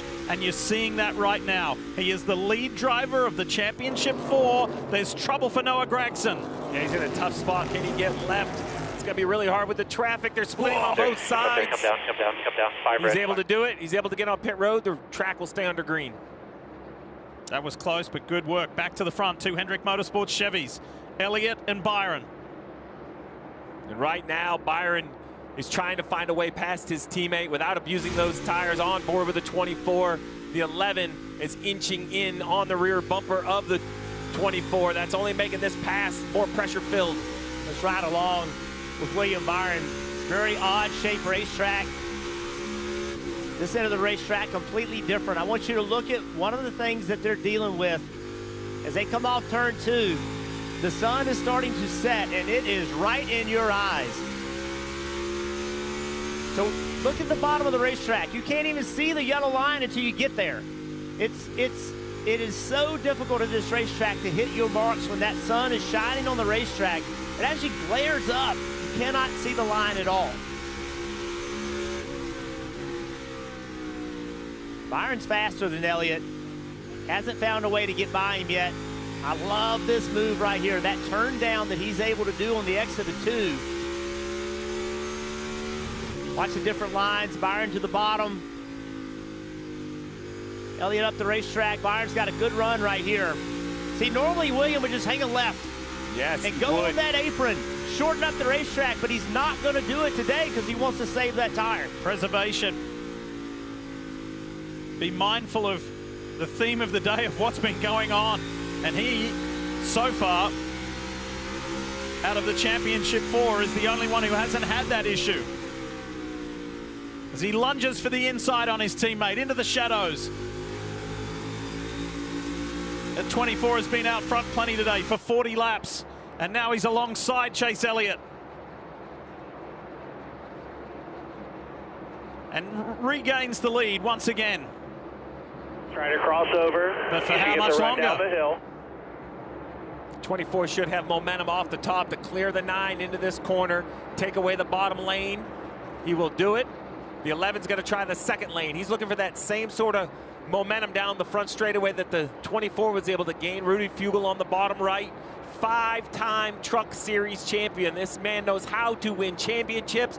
Him and William Byron had a long history together. He was moved over to be Williams' crew chief after Chad Knaus, and it was right away where these two won together, and they've been clicking ever since. 15 of Williams' 16 wins have been with Rudy.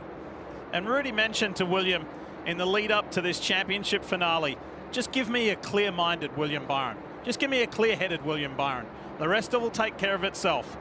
Don't overthink it. You've put in the prep. We've put in the prep. Let's just go for it. Well, Kim, so far, so good. The 24 is out in front.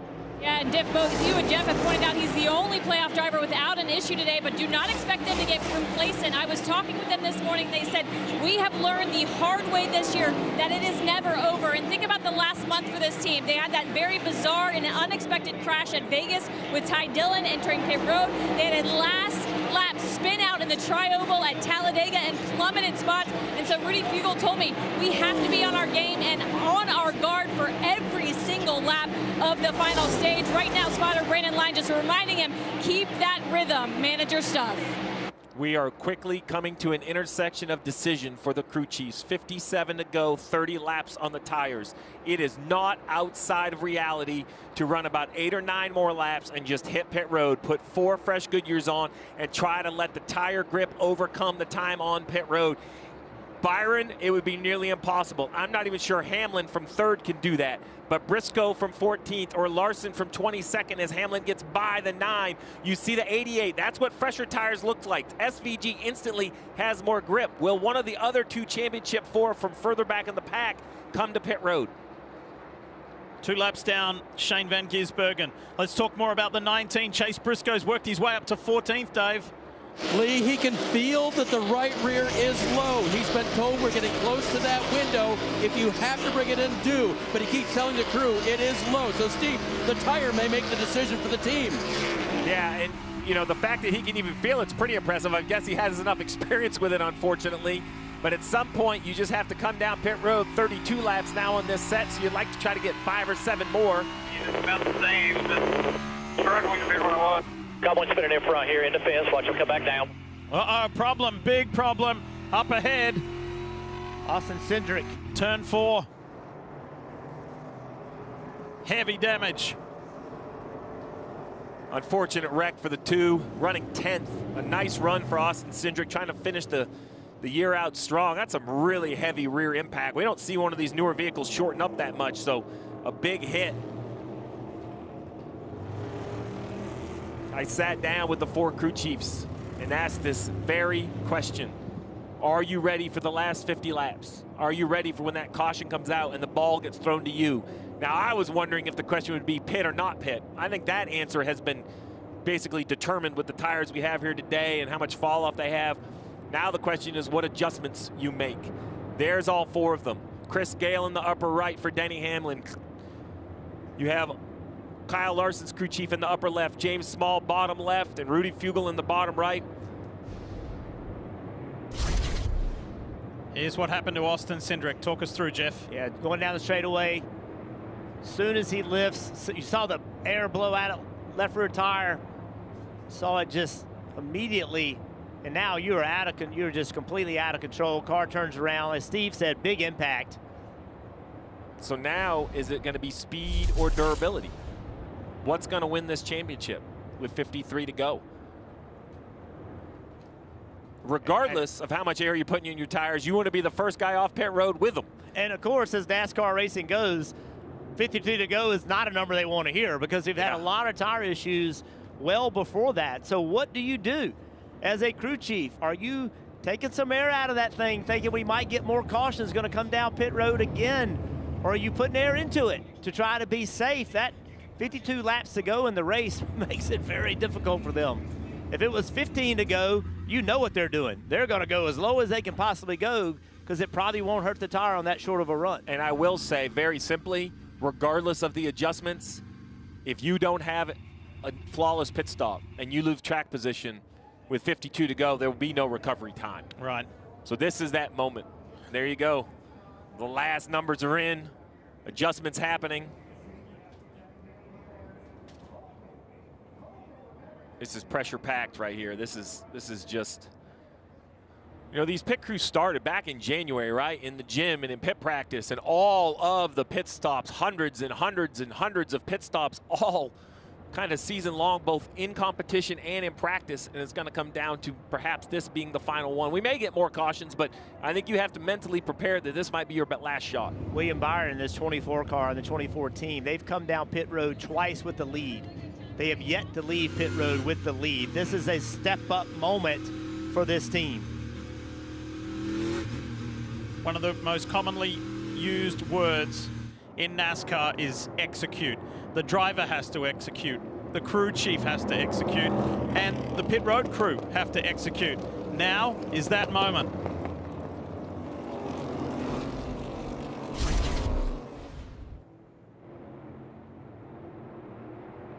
That was Rudy Fugle at the last stop after losing a couple of positions. Here we go. This may be the last one for the race, maybe the last one for the season. William Byron leads the field to the tied pit road. Dave Burns is standing by. Take it away. From 27th to 13th, he's just a little free in the center. He said the balance, though, is the best it's been all day. Parker. Kyle Larson said, I was sure my right front was about to pop, so we do 4 tires here and clean off that right front brake duct to help give him some longevity, Kip. And for William Byron, he said the lateral hung on way better this time, just built tight and dirty air. Clean air, though, he was okay, so no major adjustments. 4 fresh Goodyear tires, Sunoco fuel, Marty. Denny Hamlin said the balance is good, but late exit is where we lose our time on both ends of the racetrack. The 11 with what appears to be a bit of a longer stop, and indeed, they'll lose a spot here on pit road for Hamlin. All teams performing and executing. This is going to set up for an unreal closing 50 laps.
It's championship weekend.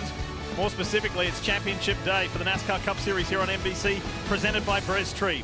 Shadows starting to get a little longer down around the stadium section of Phoenix Raceway. But this is setting up for an incredible finish amongst the championship 4. It is absolutely going to be an epic battle, and the battle got a little easier for Denny Hamlin. He was third off pit road, but second off pit road, the 9 of Chase Elliott. Busted with speeding, zone 4, which is basically the beginning of pit road. Jeff, you caught something as the cars entered you wanted to show on the 9. So watch Chase Elliott. You see the choose right here. The 11 picks the outside. Watch this. Watch the 11 car. They're coming onto pit road. He's looking at his tachometer. He thinks he has a little more speed to get. Watch him turn left right here. Gain on the 11. So he has a little more speed than the 11, and just that little bit is how he got penalized.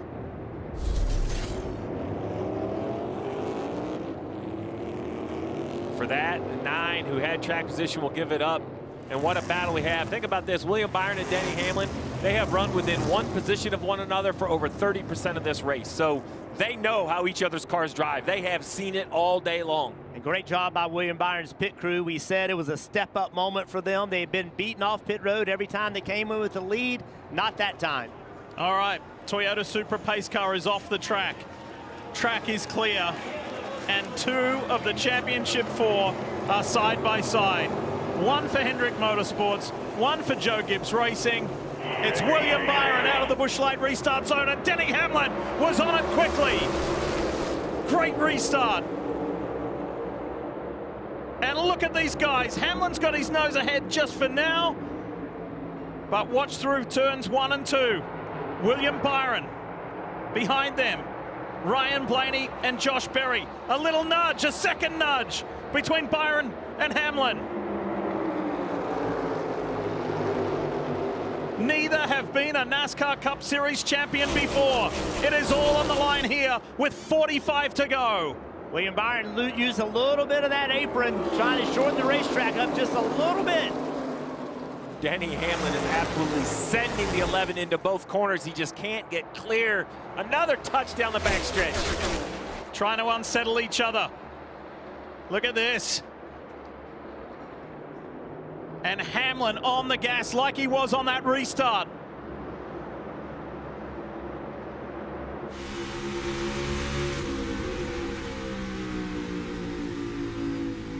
Remember in the early phases of the race, Hamlin was spectacular on restarts and then ran away from everybody. William Byron was good towards the end of stage 1 to win stage 1. So we got 44 to go. How's this going to play out? And can Hamlin run away from them for that elusive NASCAR Cup Series title? Just like last time. Just stay in touch. We'll go get it. All right, that is Rudy Fugle telling William Byron, just stay in touch. We'll try to go get him on the older tires. Denny Hamlin is trying to run and disappear. Lap 269, the fastest lap of the race. It's going to be hard to stay in touch if you can run a half a second faster. That is incredible, that the speed the 11 has. It has been so talked about in the lead up to this championship finale ever since it was confirmed that Denny Hamlin was coming to Phoenix with a shot at the title. That is one of the guys suing NASCAR at the moment. Happens to be the race leader with his business partner Michael Jordan. It's been an incredible year. He became a father of 3 this year with the birth of his son earlier this year. His father ill. So much going on in this guy's life, as well as being a co-owner of 2311 Racing. But he has been involved in so much, managed so much, and still keeps performing to the tune of winning 6 times this year. Let's don't forget about Chase Briscoe. All day long, they have had issues, and somehow, all day long, they have found a way to get some track position back. There he is, in 6th place. Now, I don't think he can get there from here with 40 to go. I don't think he can get the lead, but with a caution and a good pit stop, Chase Briscoe has repositioned himself with an opportunity. He was running that high line again that you like, Jeff. Let's go for a ride. The Bass Pro Shop's on board. Here, brake pins on. He got told by his crew chief, James Small, earlier in this race, stay with it. We have a very good history of coming back from adversity. Dave Burns. Lee, words are important here. The team told me that the right rear was up. That doesn't mean it hadn't lost a little bit of air. That doesn't mean there was maybe a weird issue, but there may be something else mysterious going on. Chase doesn't care at this point. It's time to go. He used that high line to try to go to the front and win the championship. And this team wants to run. Whoa, whoa, a lot of racetrack there. Got loose on entry. This team wants a caution. They want to run, I don't know, see maybe 10 more laps or so, get a caution, come down pit road, put some tires on it. You're going to have to leapfrog. They're not going to get there from here. Watch this. Turns down in, rear grip is at a minimal. He kind of chases it all the way into the gray. No real wall contact. I mean, he is so much fun to watch a race car driver go find it, try to find a little more speed. It shows you how they operate on the edge of grip all of the time when they got to try to find that little bit more. Sometimes it just isn't there. For Byron at this point, I like what Rudy Fugle told him, try to stay in touch, but I think letting the 12 by, while that's not for the championship, that dirtier air will make your car drive worse. It will eat up the tire life a little bit more, so Byron really is going to have to be high on defense right here. Exalter on board, looking back at Ryan Blaney.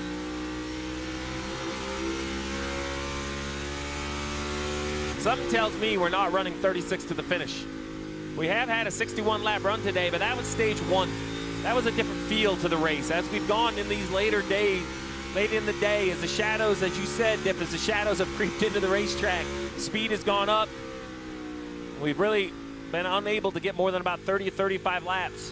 And there's 35 laps to go from this point. Exalta onboard cam. That car just ran the fastest lap on that lap.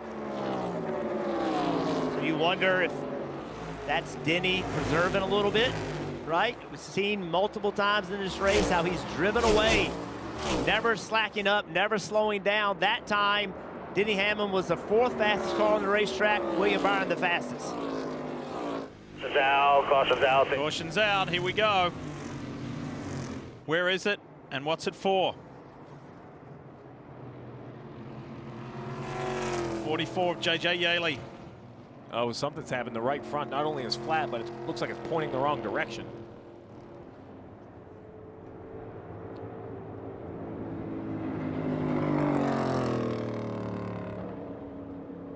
We talked about it earlier. Chase Briscoe in 6th place. I think this is what he wanted. I think he had to have a caution and an early caution. Before we get there and talk more about Briscoe, let's have a look what happened to Yaley. Oh, straight into the corner. Similar to Armendinger. Yeah. Luckily, he kind of gets it turned. Yeah, he did a great job there. Wow. But you see the right front, not only it's flat, it's kind of pointed out. So I don't know if he had a, I mean, look, it's obviously broken. So I don't know if the tire went flat and something broke, or something broke and it forced the tire to go flat. Well, up and down pit road, by my math, everybody has a couple sets of tires left. Now, one of those may be your qualifying tires. So probably 1 set of stickers, 1 set of scuffs, unless you use the scuffs earlier in the day. 33 laps to go. I guess you got to decide, you know, how you want to manage these two. I would put the stickers on now. You hate to lose the race at the end with having to put the scuffs on, but I'd hate to put the scuffs on now and have it the last set of tires I put on. I wonder how many sets of stickers the 19 has. Remember, he had a tire issue on the green. He had to pit.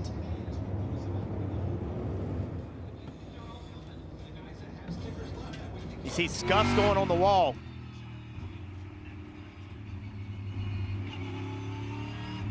To your point, it might only be the only thing they have left. So scuff tires for the 19. That's probably the tires that they qualified on. That you can use those as your allotments. There's a really good chance that's their qualifying tires.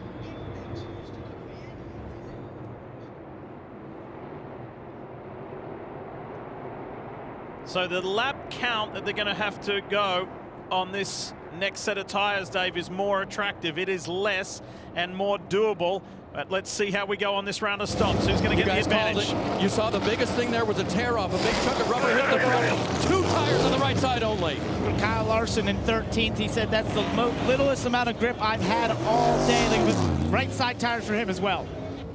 And for William Byron, he said, I was three there, can't trust the back of the car. I have to trust the back of the car. These are sticker tires going on for William Byron. They will put 4 on, Marty. Denny Hamlin said the balance was good, but the first hint of freeness early in the run for Hamlin. You see all those 2-tire stops coming through, but 4 tires for Denny Hamlin and the 11. It was time for the 19 and the 5. You just cannot continue to follow. You have to do something. Everything is on the line.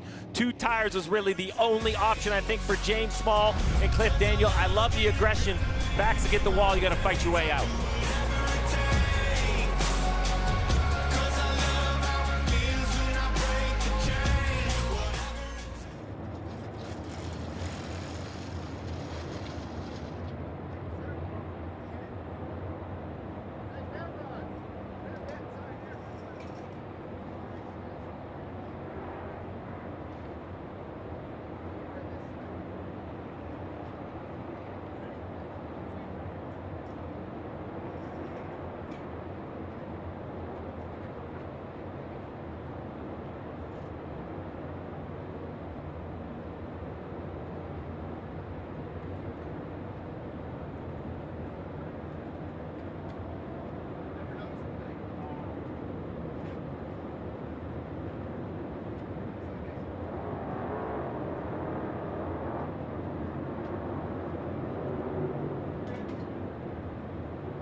Well, you just saw what was more than likely the last stop of the day. The Tide clean pit stop, and it was certainly clean for the Bass Pro Shops 19 at Joe Gibbs Racing of Chase Briscoe. 2-tire stop, that call from James Small, which he has done multiple times this year to bring Briscoe from further back up to a prioritized position. Dave Burns gave us a great update during the commercial break that I thought those were the qualifiers. They are scuffed, but they were on the car earlier today as they were rolling around, so maybe a little fresher than the qualifying tires. And think about this. We've run, what, 283 laps. We've had a clutch issue, 4 flat tires, a free pass, a wave around, 2 bad pit stops, and now they run 1 through 4. I mean, can you imagine this? What are you seeing? What are you seeing from the 5 there, Jeff? Yeah, I saw a What's little got bit your of attention? smoke coming off the front of that car. I'm not real sure what that was, but if I'm Denny Hamlin or if I'm William Byron, I know beyond a shadow of a doubt I should have more grip than those 2 cars in front of me. What do I do about it? If I'm Denny Hamlin starting on the bottom, I have got to try to get to the inside of those guys. If I'm William Byron, I'm thinking try to make it 3 wide on the outside, but I have to have my eyes open. The middle may open itself, and then I've got to go there. The Joe Gibbs Toyota teammates are on the inside. The Hendrick Motorsports Chevrolet teammates are on the outside. Coming to the Busch Light restart zone, Chase Briscoe leads this field to green, and maybe to a championship. Hamlin and Larson are side by side. Huge advantage for Denny Hamlin here. Watch the 24 of Byron. Blaney in the middle. Josh Berry in that 21 on the low side. Kyle Busch there in the 8. Berry gets a little wiggly. Here comes Hamlin on the inside of his teammate. Larson's up high there. 3 wide. 3 wide coming in to the front stretch, and the dog-legged William Byron makes it 4. Byron to the lead. You know that there's a championship on the line right here, right now. Look at the way they're driving. How about that move by Denny Hamlin? He did not fight William Byron on corner entry. He just checked up, went to the bottom, and made the pass. Patience, understanding the strength of his car. What a smart move. 26 laps to go here in Phoenix.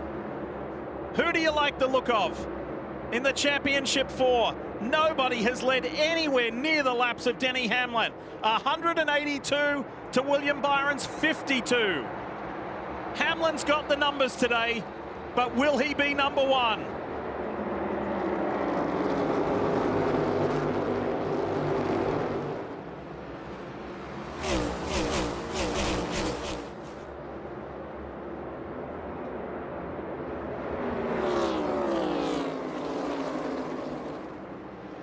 They've edged away a little. While Logano is the third car in shot, they've edged away a little from the fellow Championship 4 drivers. There's Larson, there's Briscoe.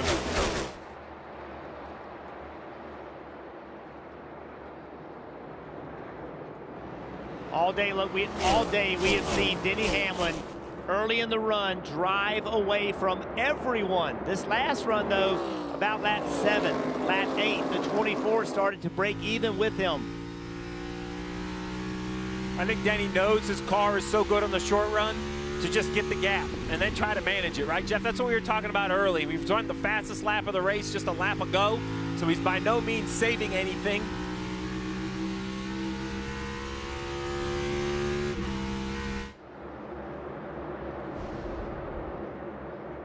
Look at this. This is from earlier.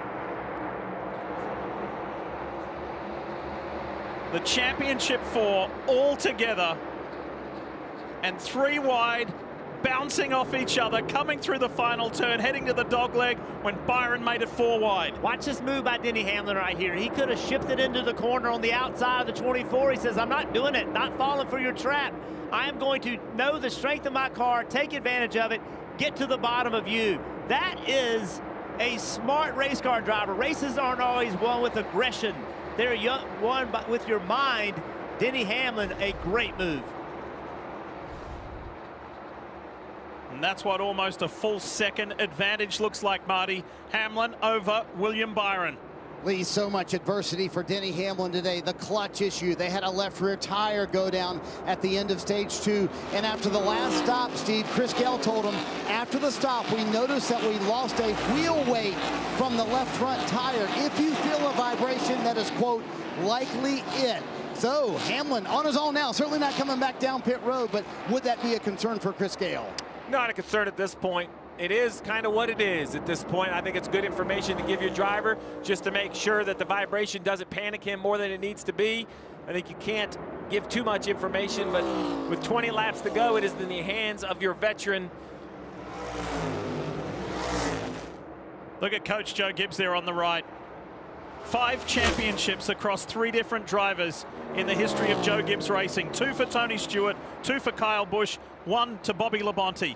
Is today championship number 6. Still the fastest car on the racetrack by a large margin right there, 1.3 seconds ahead. William Byron went looking for some speed already to the top of the racetrack. We have not seen William Byron up this racetrack like that this early in a run. He's seeing the 11 getting away from him. He has to try something different. 18 laps from here left in this 2025 season. No driver has ever led this many laps in a championship finale. 24 back to the bottom of the racetrack. He tried the top. It was slower. Now to the bottom of the racetrack. That's all you can do as a driver. You have to be willing to go look. You have to look at the results. It was slower. Now back to the bottom.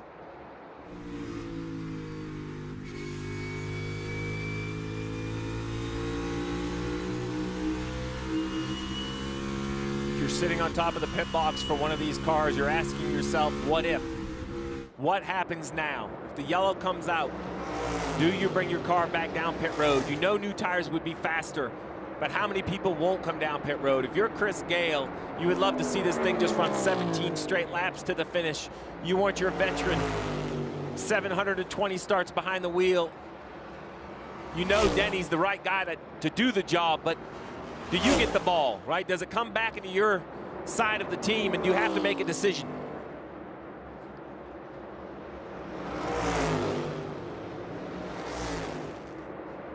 This is a club that Denny Hamlin wants to get out of. He does not want to be part of this anymore, even there with illustrious names. He doesn't want that next to him. With 3 Daytona 500 wins, 60 Cup wins, he wants to have at least 1 championship. He wants to do it for himself, He wants to do it for Coach Joe Gibbs. He wants to do it for his family, and especially under the circumstances with his ill father, he wants to do it for Dad. Well, Brad Doherty said it in the pre-race that at the championship stage is where you get judged in your career, and there's no one who's going to argue that 60 wins, tied for 10th all-time, isn't a Hall of Fame level. But, you know, Coach knows how to win Super Bowls. He knows how to win championships. And for Denny Hamlin, he would love to be part of that list, that championship list. You said it. We asked him about Las Vegas and that amazing drive, and he said he had to go back and watch it. He didn't remember what happened. He didn't even remember all of the moves he made. I would also say, as a race car driver, how do you want to win a championship? You want to just be faster than everybody else, right? Late in the race, just drive away. I'm faster than you. This is, you know, when you're a kid at home, Steve, shooting basketball by yourself, winding the clock down, hitting that big shot, win the game. Same for a race car driver. Give me an opportunity. Let me just be better than everybody else. And honestly, from a speed standpoint, there is no question who's been the fastest today. It's Denny Hamlin. We talk about everything else this guy's got going on in his life. Multiple people from Joe Gibbs Racing have told us when this guy turns up at the race shop, you get 100% Denny Hamlin. He's not dealing with the lawsuit. He's not dealing with 2311. He's not thinking about anything else. But when he's there, he's really there. I asked him, how does he do it? And he just told me point blank that this is his job. This comes first, and everything else comes after. And he goes, sometimes that means late into the evening if I have to catch up on being an owner or doing something else. But nothing can get in the way of his day job, which is driving this 11 car. Look at that sun. Just almost impossible to see the entry until you get there.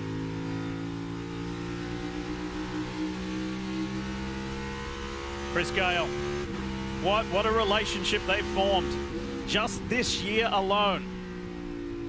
See him right there, still crew chiefing. Yep, bring those air pressures up. Yep, that's what I want. That next set of tires, air them up. Was going to have a short run.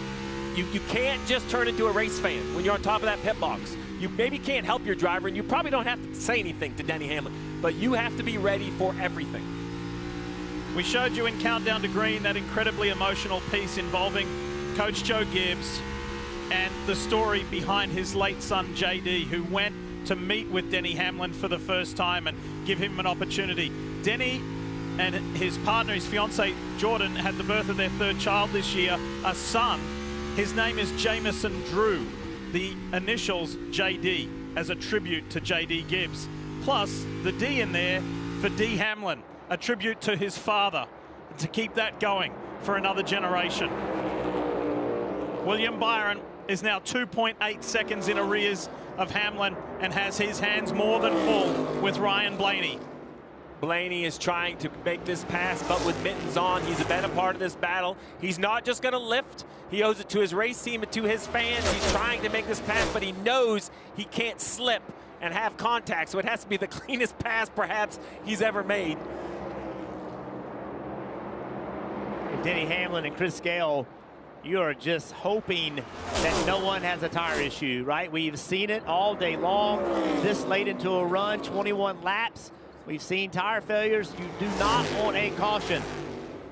And you can believe you have Hamlin first, Byron second, but a tip of the hat to Kyle Larson and Chase Briscoe, 5th and 6th on 2 tires. Their crew chiefs threw, you know, the Hail Mary, the only option they had to get track position, and they've somehow stayed inside the top 6. 6 miles left in this season. Hamlin is coming up on traffic. JJ Yaley is first. He's just going to have to carefully navigate his way through that in these closing laps between him now and a championship. There's the move on Yaley. Check that one off the list. There's a bit of space before the next cars, and 5 laps to go.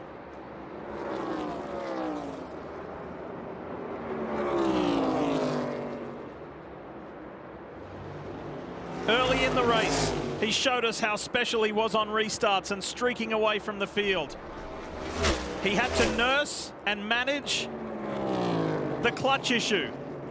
that did not please him or crew chief Chris Gale earlier in the race. But he's continued to punch through that and work through that. After that drive in Las Vegas, I had mentioned, you know, it's big-time athletes and big-time moments, thinking about his co-owner, Michael Jordan. But I will say that 204 laps led, closing in on 3 laps to go. The performance behind the wheel and the car have been just unbelievable today. What a great race car, and what a great job by the driver, the pit crew, everybody. Kim. Easy. Okay. Oh boy, William Byron. William Byron has a tire issue and the caution is out. And please, under the apron. What it was. It finally happened. Finally happened to the 24. He was the only one of the championship 4 who didn't have a tire issue, Kim, and now it's struck. Yeah, and right before you saw it on the screen, he came on the radio and said, I have a flat. They said, we see it, so issue for the 24. He can't believe it, and nor can Hamlin. So close to the end. Have a listen. Oh, as soon as he lifted, he knew he was in trouble. He just cannot keep it from hitting the wall. Did all he could, but it's just nothing you can do to get the car slowed down enough from where it blew. And now this sets up, clearly the 24 is in trouble if you're thinking about a championship, but you mentioned it a minute ago. Larson and Briscoe on 2 tires, staying in that position, 4th and 5th. They're not out of it. Well, this is the difference. It's not a team against a team like in other sports. We have a field full of race cars. If it was only 3 cars on the racetrack, you pit and you say, you know what, we're the best, Denny Hamlin, we're gonna pass them. But what do you do now? If you pit and take tires, and Larson and Briscoe and 10 others stay on the racetrack, can you overcome? Can you pass enough cars? If you stay out, Still not dead. Keep fighting. that's the radio of the 5 right there. If you stay out and Larson comes against tires and lines up behind you, this is just an absolute gut-wrenching decision that's going to be required from these crew chiefs. Steve, there are times that leading a race is a disadvantage, right? If you got to do something different than Denny Hamlin to win this championship, they got to make the decision if they're going to pit or not before you do. You watch what they do. They're going to drive what others do. And after I saw the truck race and Corey Heim was 7 wide on 4 fresh tires, I believe I'm going to throw the ball in my driver's hands. Yeah. I'm putting tires on the 11 and telling Denny Hamlin to go win. But that is an absolute gut-wrenching call. Let's see what they do. Here we go. Hamlin leads the field to green. Dave Burns standing by. James Small asked Chase Briscoe, what do you think of the 2 right sides? Only last time he said, I would have rather have been on offense. So expect them to go for 4 here. This is the qualifying set that he went 1 fast lap on yesterday, Parker. Should be the same situation. Kyle Larson, you heard Cliff Daniels say, we're not out of this. He does just right sides there for the 5 car, Marty. 20 years, Denny Hamlin has been trying to win a championship. He was 3 laps short, Parker, of making it happen. Chris Gale in his first ever championship 4 didn't hesitate for 1 second. He said the call is Tundra. A car brought him down pit road. It's going to be 4 fresh tires. To Steve's point, this is what won the Truck Series championship Friday night. But Hamlin is going to lose a ton of track position here. So many 2-tire calls, and at the front of them will be Blaney and Larson. It will set up absolute required precision out of Hamlin now. He is a little bit back in the pack, and more importantly now the second of the championship 4 drivers with Larson taking 2 tires. If you're just tuning in, turning on, the championship 4 drivers, they don't have to win the race to win the championship. You've just got to be the highest of those 4. At the moment, it is Kyle Larson. 3 drivers staying on the racetrack. If you look at the graphic, Keselowski, Preece, and Bowman. Blaney will be 4th on 2 tires, then Larson, Logano, Barry, Busch, Elliott, Hamlin all the way back. Man, oh man. Yep. This is so chaotic. This restart, keep your eyes open because a mixture of tires, 2 tires, 4 tires, all sorts of things happening. Which lane is going to go? Which lane gets into the corner and does not have grip? Denny Hamlin with 4 tires certainly is in position to have a good handling race car, better handling race car, but he has some ground to make up. Larson in 5th. Yeah, Hamlin scored in the 10th position. So first things first. Now you have to choose, right, Jeff? You can choose inside or outside lane. We'll see what the front guys do, but if you're Hamlin, I would imagine you want to be bottom just to give you the most opportunity through the front stretch, and that's what Corey Heim did in the truck race. He was bottom. He was basically against the inside wall running through turns 1 and 2. Well, here you go. Look, Keselowski pitted lap 281. Priest 281. Bowman 281. Now you have the guys that just pitted 2 tires, 2 tires, 2 tires, 2 tires. So no one is going to have as good of a tire as Denny Hamlin, but can he get through the pack? And to your point, Steve, it all starts with the choose. A lot of this you can't control. You don't know which lane may or may not go. If I'm the 11, I just have to pick where I think I have the best opportunity to go where they're not.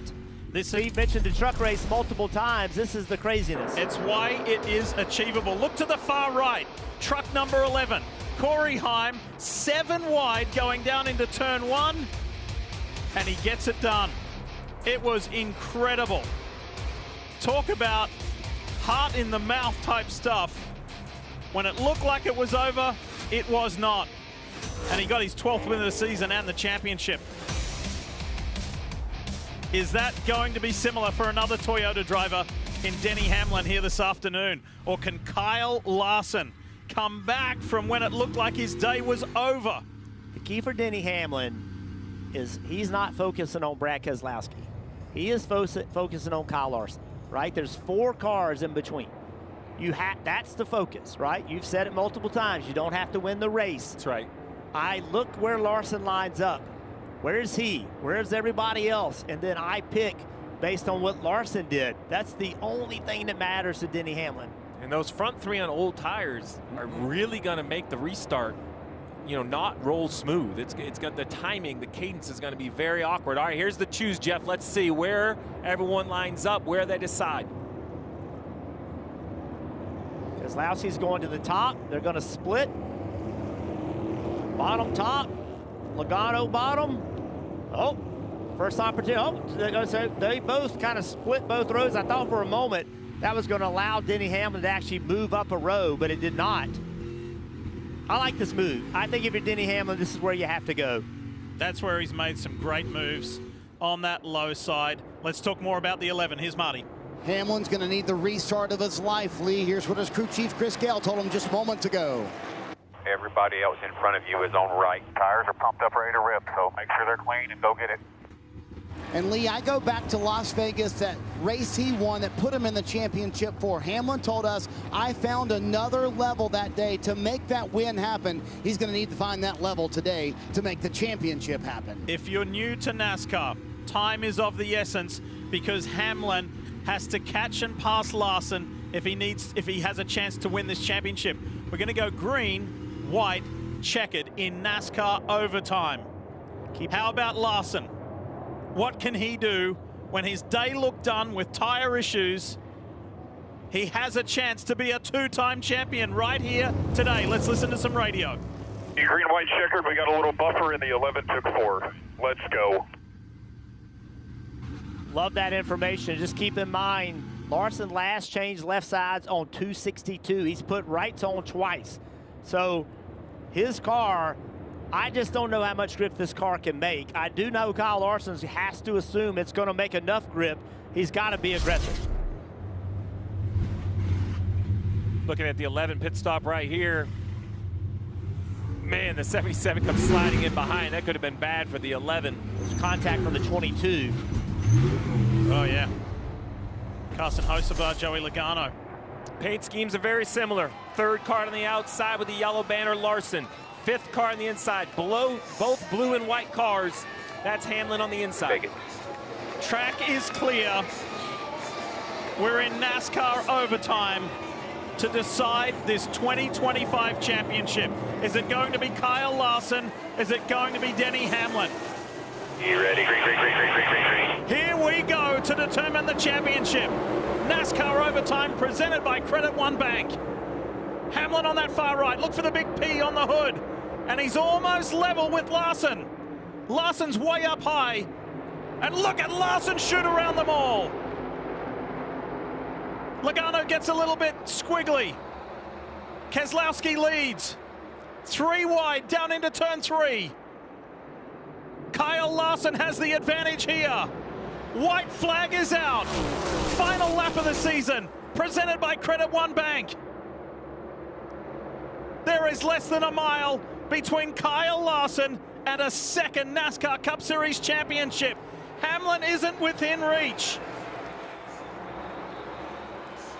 Incredible day, incredible scenes. And the 33-year-old from Elk Grove, California, Kyle Larson, comes to the line and is a 2-time champion. Let's go, team! Let's go! I can't believe it. You got. When the day looked done, never give up. Let's go!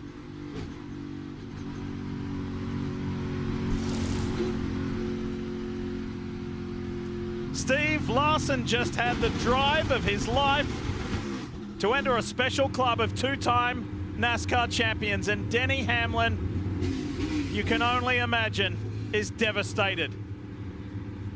He was 3 laps from home. 3 laps from home. The caution required a pit stop. 4 tires, more grip. Larson with 2 tires in track position.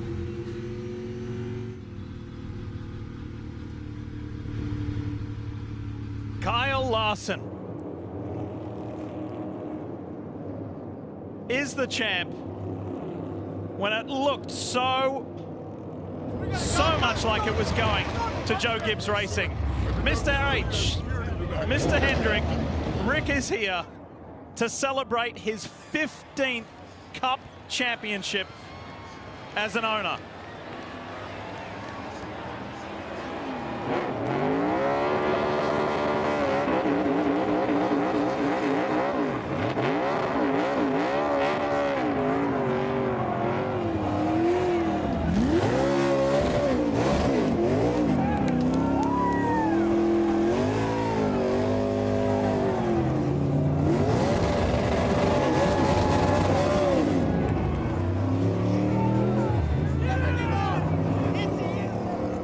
While they celebrate, let's congratulate Ryan Blaney on winning the race.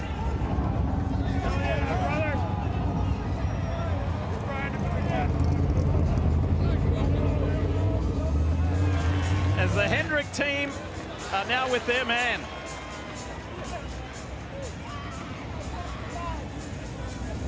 Hendrick, give it up, dude. Ronnie, brother!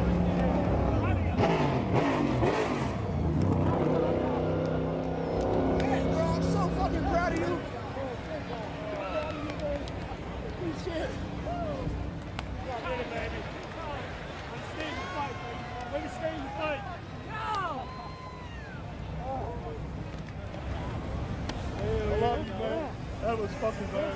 He's crying on the bottom. He's up there. He's up top. Oh,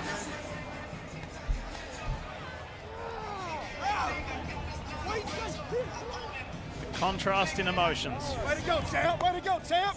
Denny Hamlin on the right was so close. Way to go, man.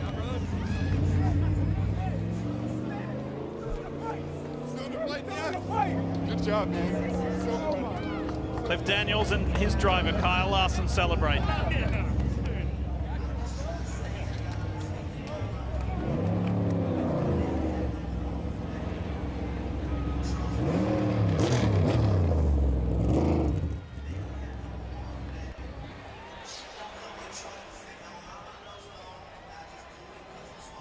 That was a lot to take in, Steve. A lot. A crazy restart, a crazy finish.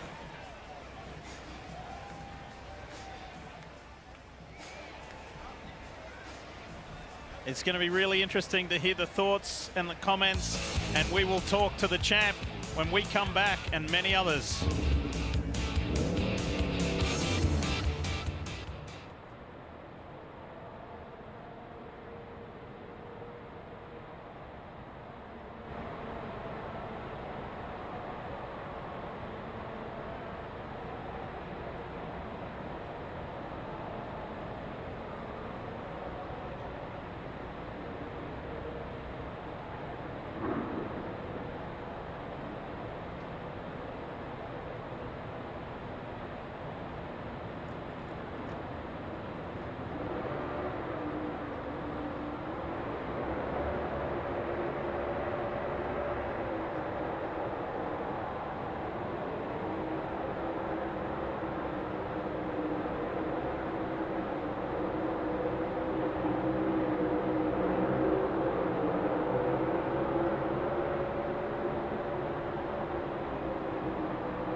The restart of Kyle Larson's life makes him a two-time champion.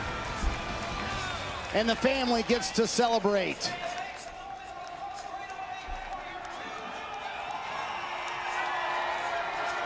Owen, Audrey, Cooper, Caitlin, his wife, is here as well.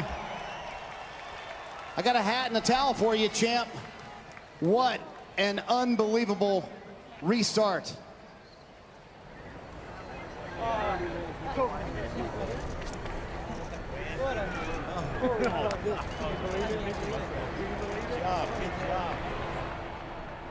Kyle, was it the bracelets the kids gave you before the race?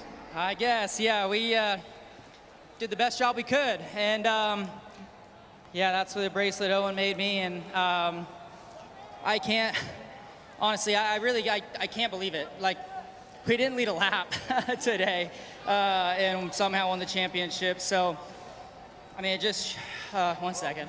Yeah, take your time. Got to get a breather after that one. Really, I'm just speechless. I can't believe it. We had an average car at best, and then we had the right front go down, lost a lap, got saved by the caution, did the wave around, and it was really bad that run. And we took 2 tires, and I was like, oh God, here we go.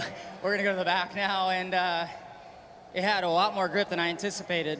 And so we got lucky with that final caution there. I was really hoping that we were gonna take 2 again, because I felt like I learned a lot on that restart, bombing 1 and 2 really hard, and thought I could do the same thing if we got another one. So just unbelievable. What a year by this Hendrick Motorsports team.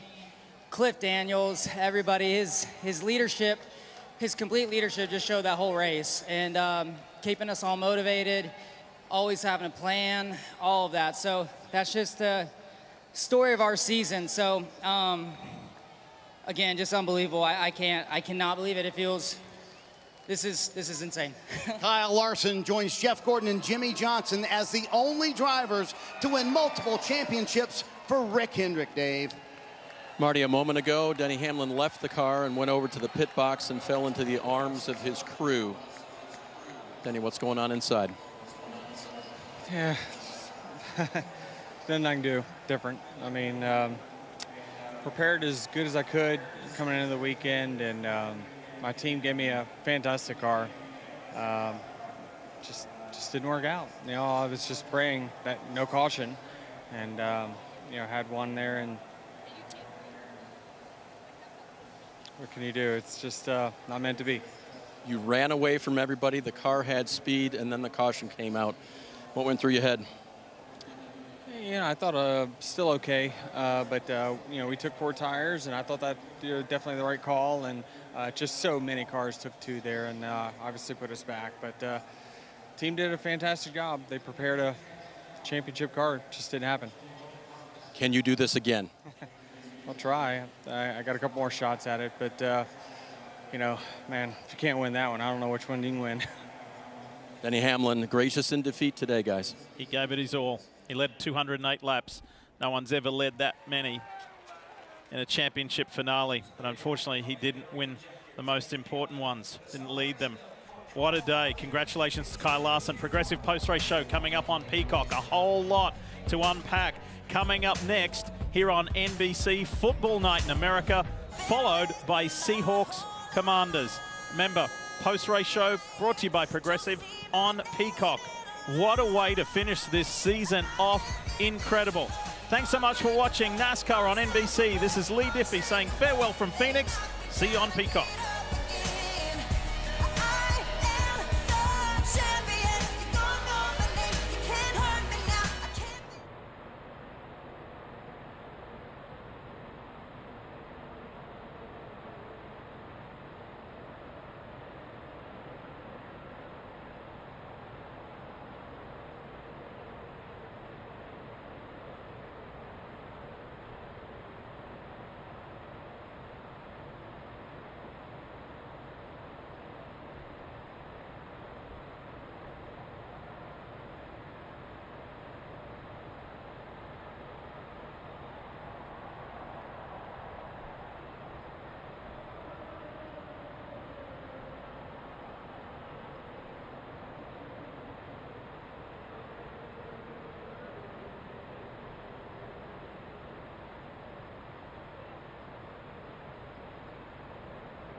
The NASCAR America post-race show, presented by Progressive.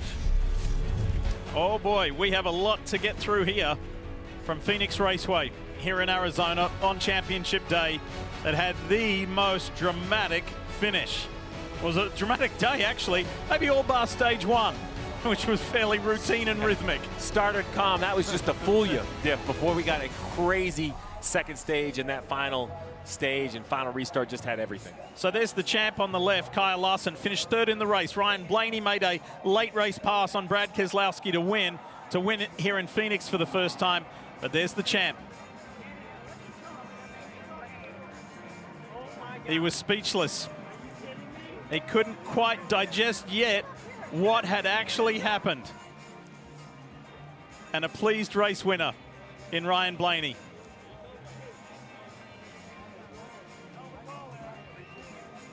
Plenty of drivers to talk to. Let's start with Chase Briscoe. Here's Parker. Yes, Lee, he was the third of the Championship 4 on a day where you guys had tire issues. You went to the back. You came all the way back to the front. How do you sum up this day? Yeah, I mean, certainly eventful, right? But we never gave up. And that's kind of been the story of my whole career, right? Just never giving up. You never know what can change at any point. So, yeah, I felt like we were good enough. I mean, we came from the front to the back 2 or 3 different times and just had a really good Bass Pro Shops tracker Toyota. Just wish we could have been on an even playing field, you know, at some point. We kind of got up there, you know, and was about to pass William and then blew another tire. So just part of it. You know, obviously thankful for the opportunity. Just so excited to be at Joe Gibbs Racing and, you know, be able to compete for wins and compete for championships. So hate that one of us didn't get it. I thought we were both certainly capable. This wasn't our day. So go on to next year and see if we can do a little bit better. Your first Championship 4 experience, all the poles this year, the wins. How big was this year for you? Yeah, it was big, you know, just in a sense of you always think you can do it, but you never really know if you can. And, you know, for this year to kind of just prove to, you know, myself and certainly a lot of other people too that I feel like I belong here, right? So, yeah, just, yeah, looking forward to obviously building on that. You know, really this year I felt like we gave the field half a season, you know, head start because we were just learning so much throughout the whole process. So, yeah, we're start on an even playing field next year and see if you know, we can be a little bit better. How do you build on this year? Can you get back here? Yeah, I certainly think we can get back here. You know, I still, you know, James and I were just talking about it earlier this week. We don't even feel like we're at our full potential yet. So, yeah, I definitely feel like we can get back here. You know, we obviously have the speed. It's just a matter of putting everything together. And, yeah, I definitely feel confident that we can get back. Very positive and big year for Chase Briscoe, Dave. Second most laps led on the day for William Byron before really his only tire issue of the day. Was there anything different on that run, William? I don't know all the details, but yeah, I'm just super bummed that it, you know, was a caution, obviously, and I hate that. But I hate it for Denny. I hate it for the 11 team. I'm happy for Kyle, happy for Mr. Hendrick. They deserve it, and yeah, it stinks, right? Like you're just running. You think you're just, I don't know, was it 3 laps ago? And I'm just thinking, okay, let me get to the end, and I felt something funny off of 2 and thought it might be a flat. I was so, you know, I thought at the time if it's left rear, you can kind of get back, but it just went straight into 3. It laid down on the right rear and went straight. So I hate that. But yeah, it just felt like a passenger at that point. But proud of the team. We had a good day going, had a shot to win it there and just didn't quite have enough. But yeah, just regroup, go to next year, I guess. Can you describe the fight that this team had in the latter rounds of this playoffs, which was a little bit weird at time for you guys? Yeah, it was. Yeah, we brought our best towards the end of the playoffs for sure. You know, the win last week was great, and today was really good too. I thought we were kind of right there, but not quite enough. But just thanks to Axalta, thanks to Chevrolet, thanks to all of our partners. It's been an awesome year. Wish we could have finished it off better, but we'll get going for next year. Take some much needed time off. We talked to you 4 drivers before the race. 3 of you kind of had that thought of, well, if I can't win it, I'd sure like Denny to win it. Is that what makes some of this so hard for you? Yeah, I mean, he was on his way to it, so I hate that. You know, there's a lot of respect there, and I obviously do not want to cause a caution. So if I had known what tire it was, and or known that a tire was going down before I got to the corner, I would have done something different. But yeah, you just feel like a passenger. It sucks. Thanks, William. You feel for him in so many ways. Feel for him for the result, but also, you know, he feels the way that he impacted the overall thing. And you heard him say, I'm happy for my own team, but I feel for the man on the right-hand side of the screen there, sharing some pretty raw emotions with his fiance and his children. So much to unpack. Diff, really. It was Denny Hamlin in control. Caution comes out, pit stops happen. Here's the final restart. You see that 5 of Larson, third car on the outside. I think the move right here is Denny has no choice but go to the bottom. Watch this, the 5 gasses up, and he jumps to the outside of the 48 right there. And I think that was really, that was it. That was the move that moved him up. You see the 11 kind of stuck behind a 3 wide. He needs something magical to happen down here. He needs the 3 wide in front to get cleared out. The 5 doesn't have the best corner. You know, the 12 kind of is there, but just the 11 could never get any traction. I still thought there was an opportunity for those two to get side by side, but then just right here, watch the 11. He's going to get tight. He's going to try, and he gasses up. Maybe it was even loose right there. You saw a wiggle, and that killed the momentum. Now look at the front 2 cars, though. I was so focused on the 11 and 5. Look at this battle between Blaney and Brad Keselowski. The 6 leads in. Remember, on old tires, he can't get to the gas. Blaney gasses up, and a near photo finish. It ended up being Blaney winning the race. Incredible. And that's why you saw that big smile from this man here, Ryan Blaney, earlier with the captain, Roger Penske, and Walt Zarnecki. It was fantastic. We'll talk to him a little bit later. For now, it's time to go to the championship stage. Here's Marty. Yeah, Lee, earlier this week, Owen asked his dad, Kyle Larson, hey, can I get a ride if you win the championship? The answer, Owen, was yes. They got a ride to victory lane. Kyle Larson and Hendrick Motorsports celebrate a 2nd championship.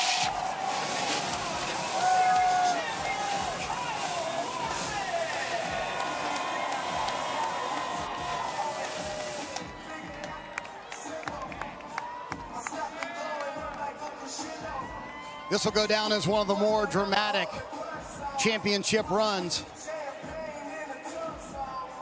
Got a trophy to hand to Kyle Larson. Chatting it out with Cliff Daniels about how in the world they made this happen.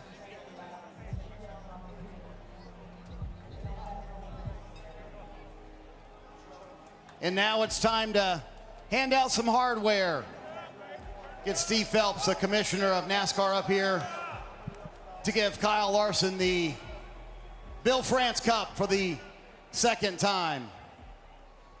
Steve, I'll let you do the honors. Thanks, Marty. Kyle, what an incredible finish. What an amazing race. You guys battle all day. And, you know, a quick shout out to the other championship 4, Denny and Chase and William. You guys battled all day. It was truly amazing.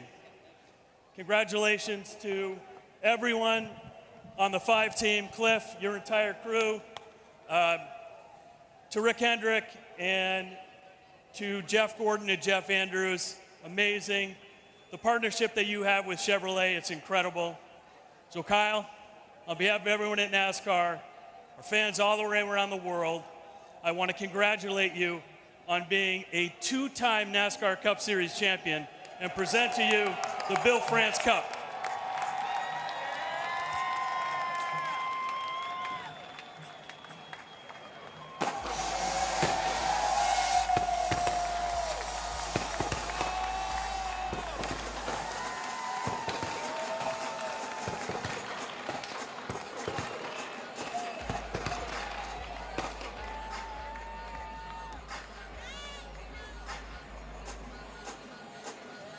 What a family moment for the Larson family.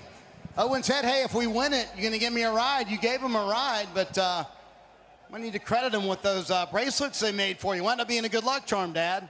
I guess, yeah. I'm not usually for good luck charms from anybody, but it, yeah, that works. So I still am just waiting to wake up. So this is insane. It's the most unbelievable feat I've ever had in my career. So this is crazy. I just got to give it up for this team, HinderCars.com, Chevrolet, everybody who's a part of this, all the fans for staying out. I love having this championship race here in Phoenix.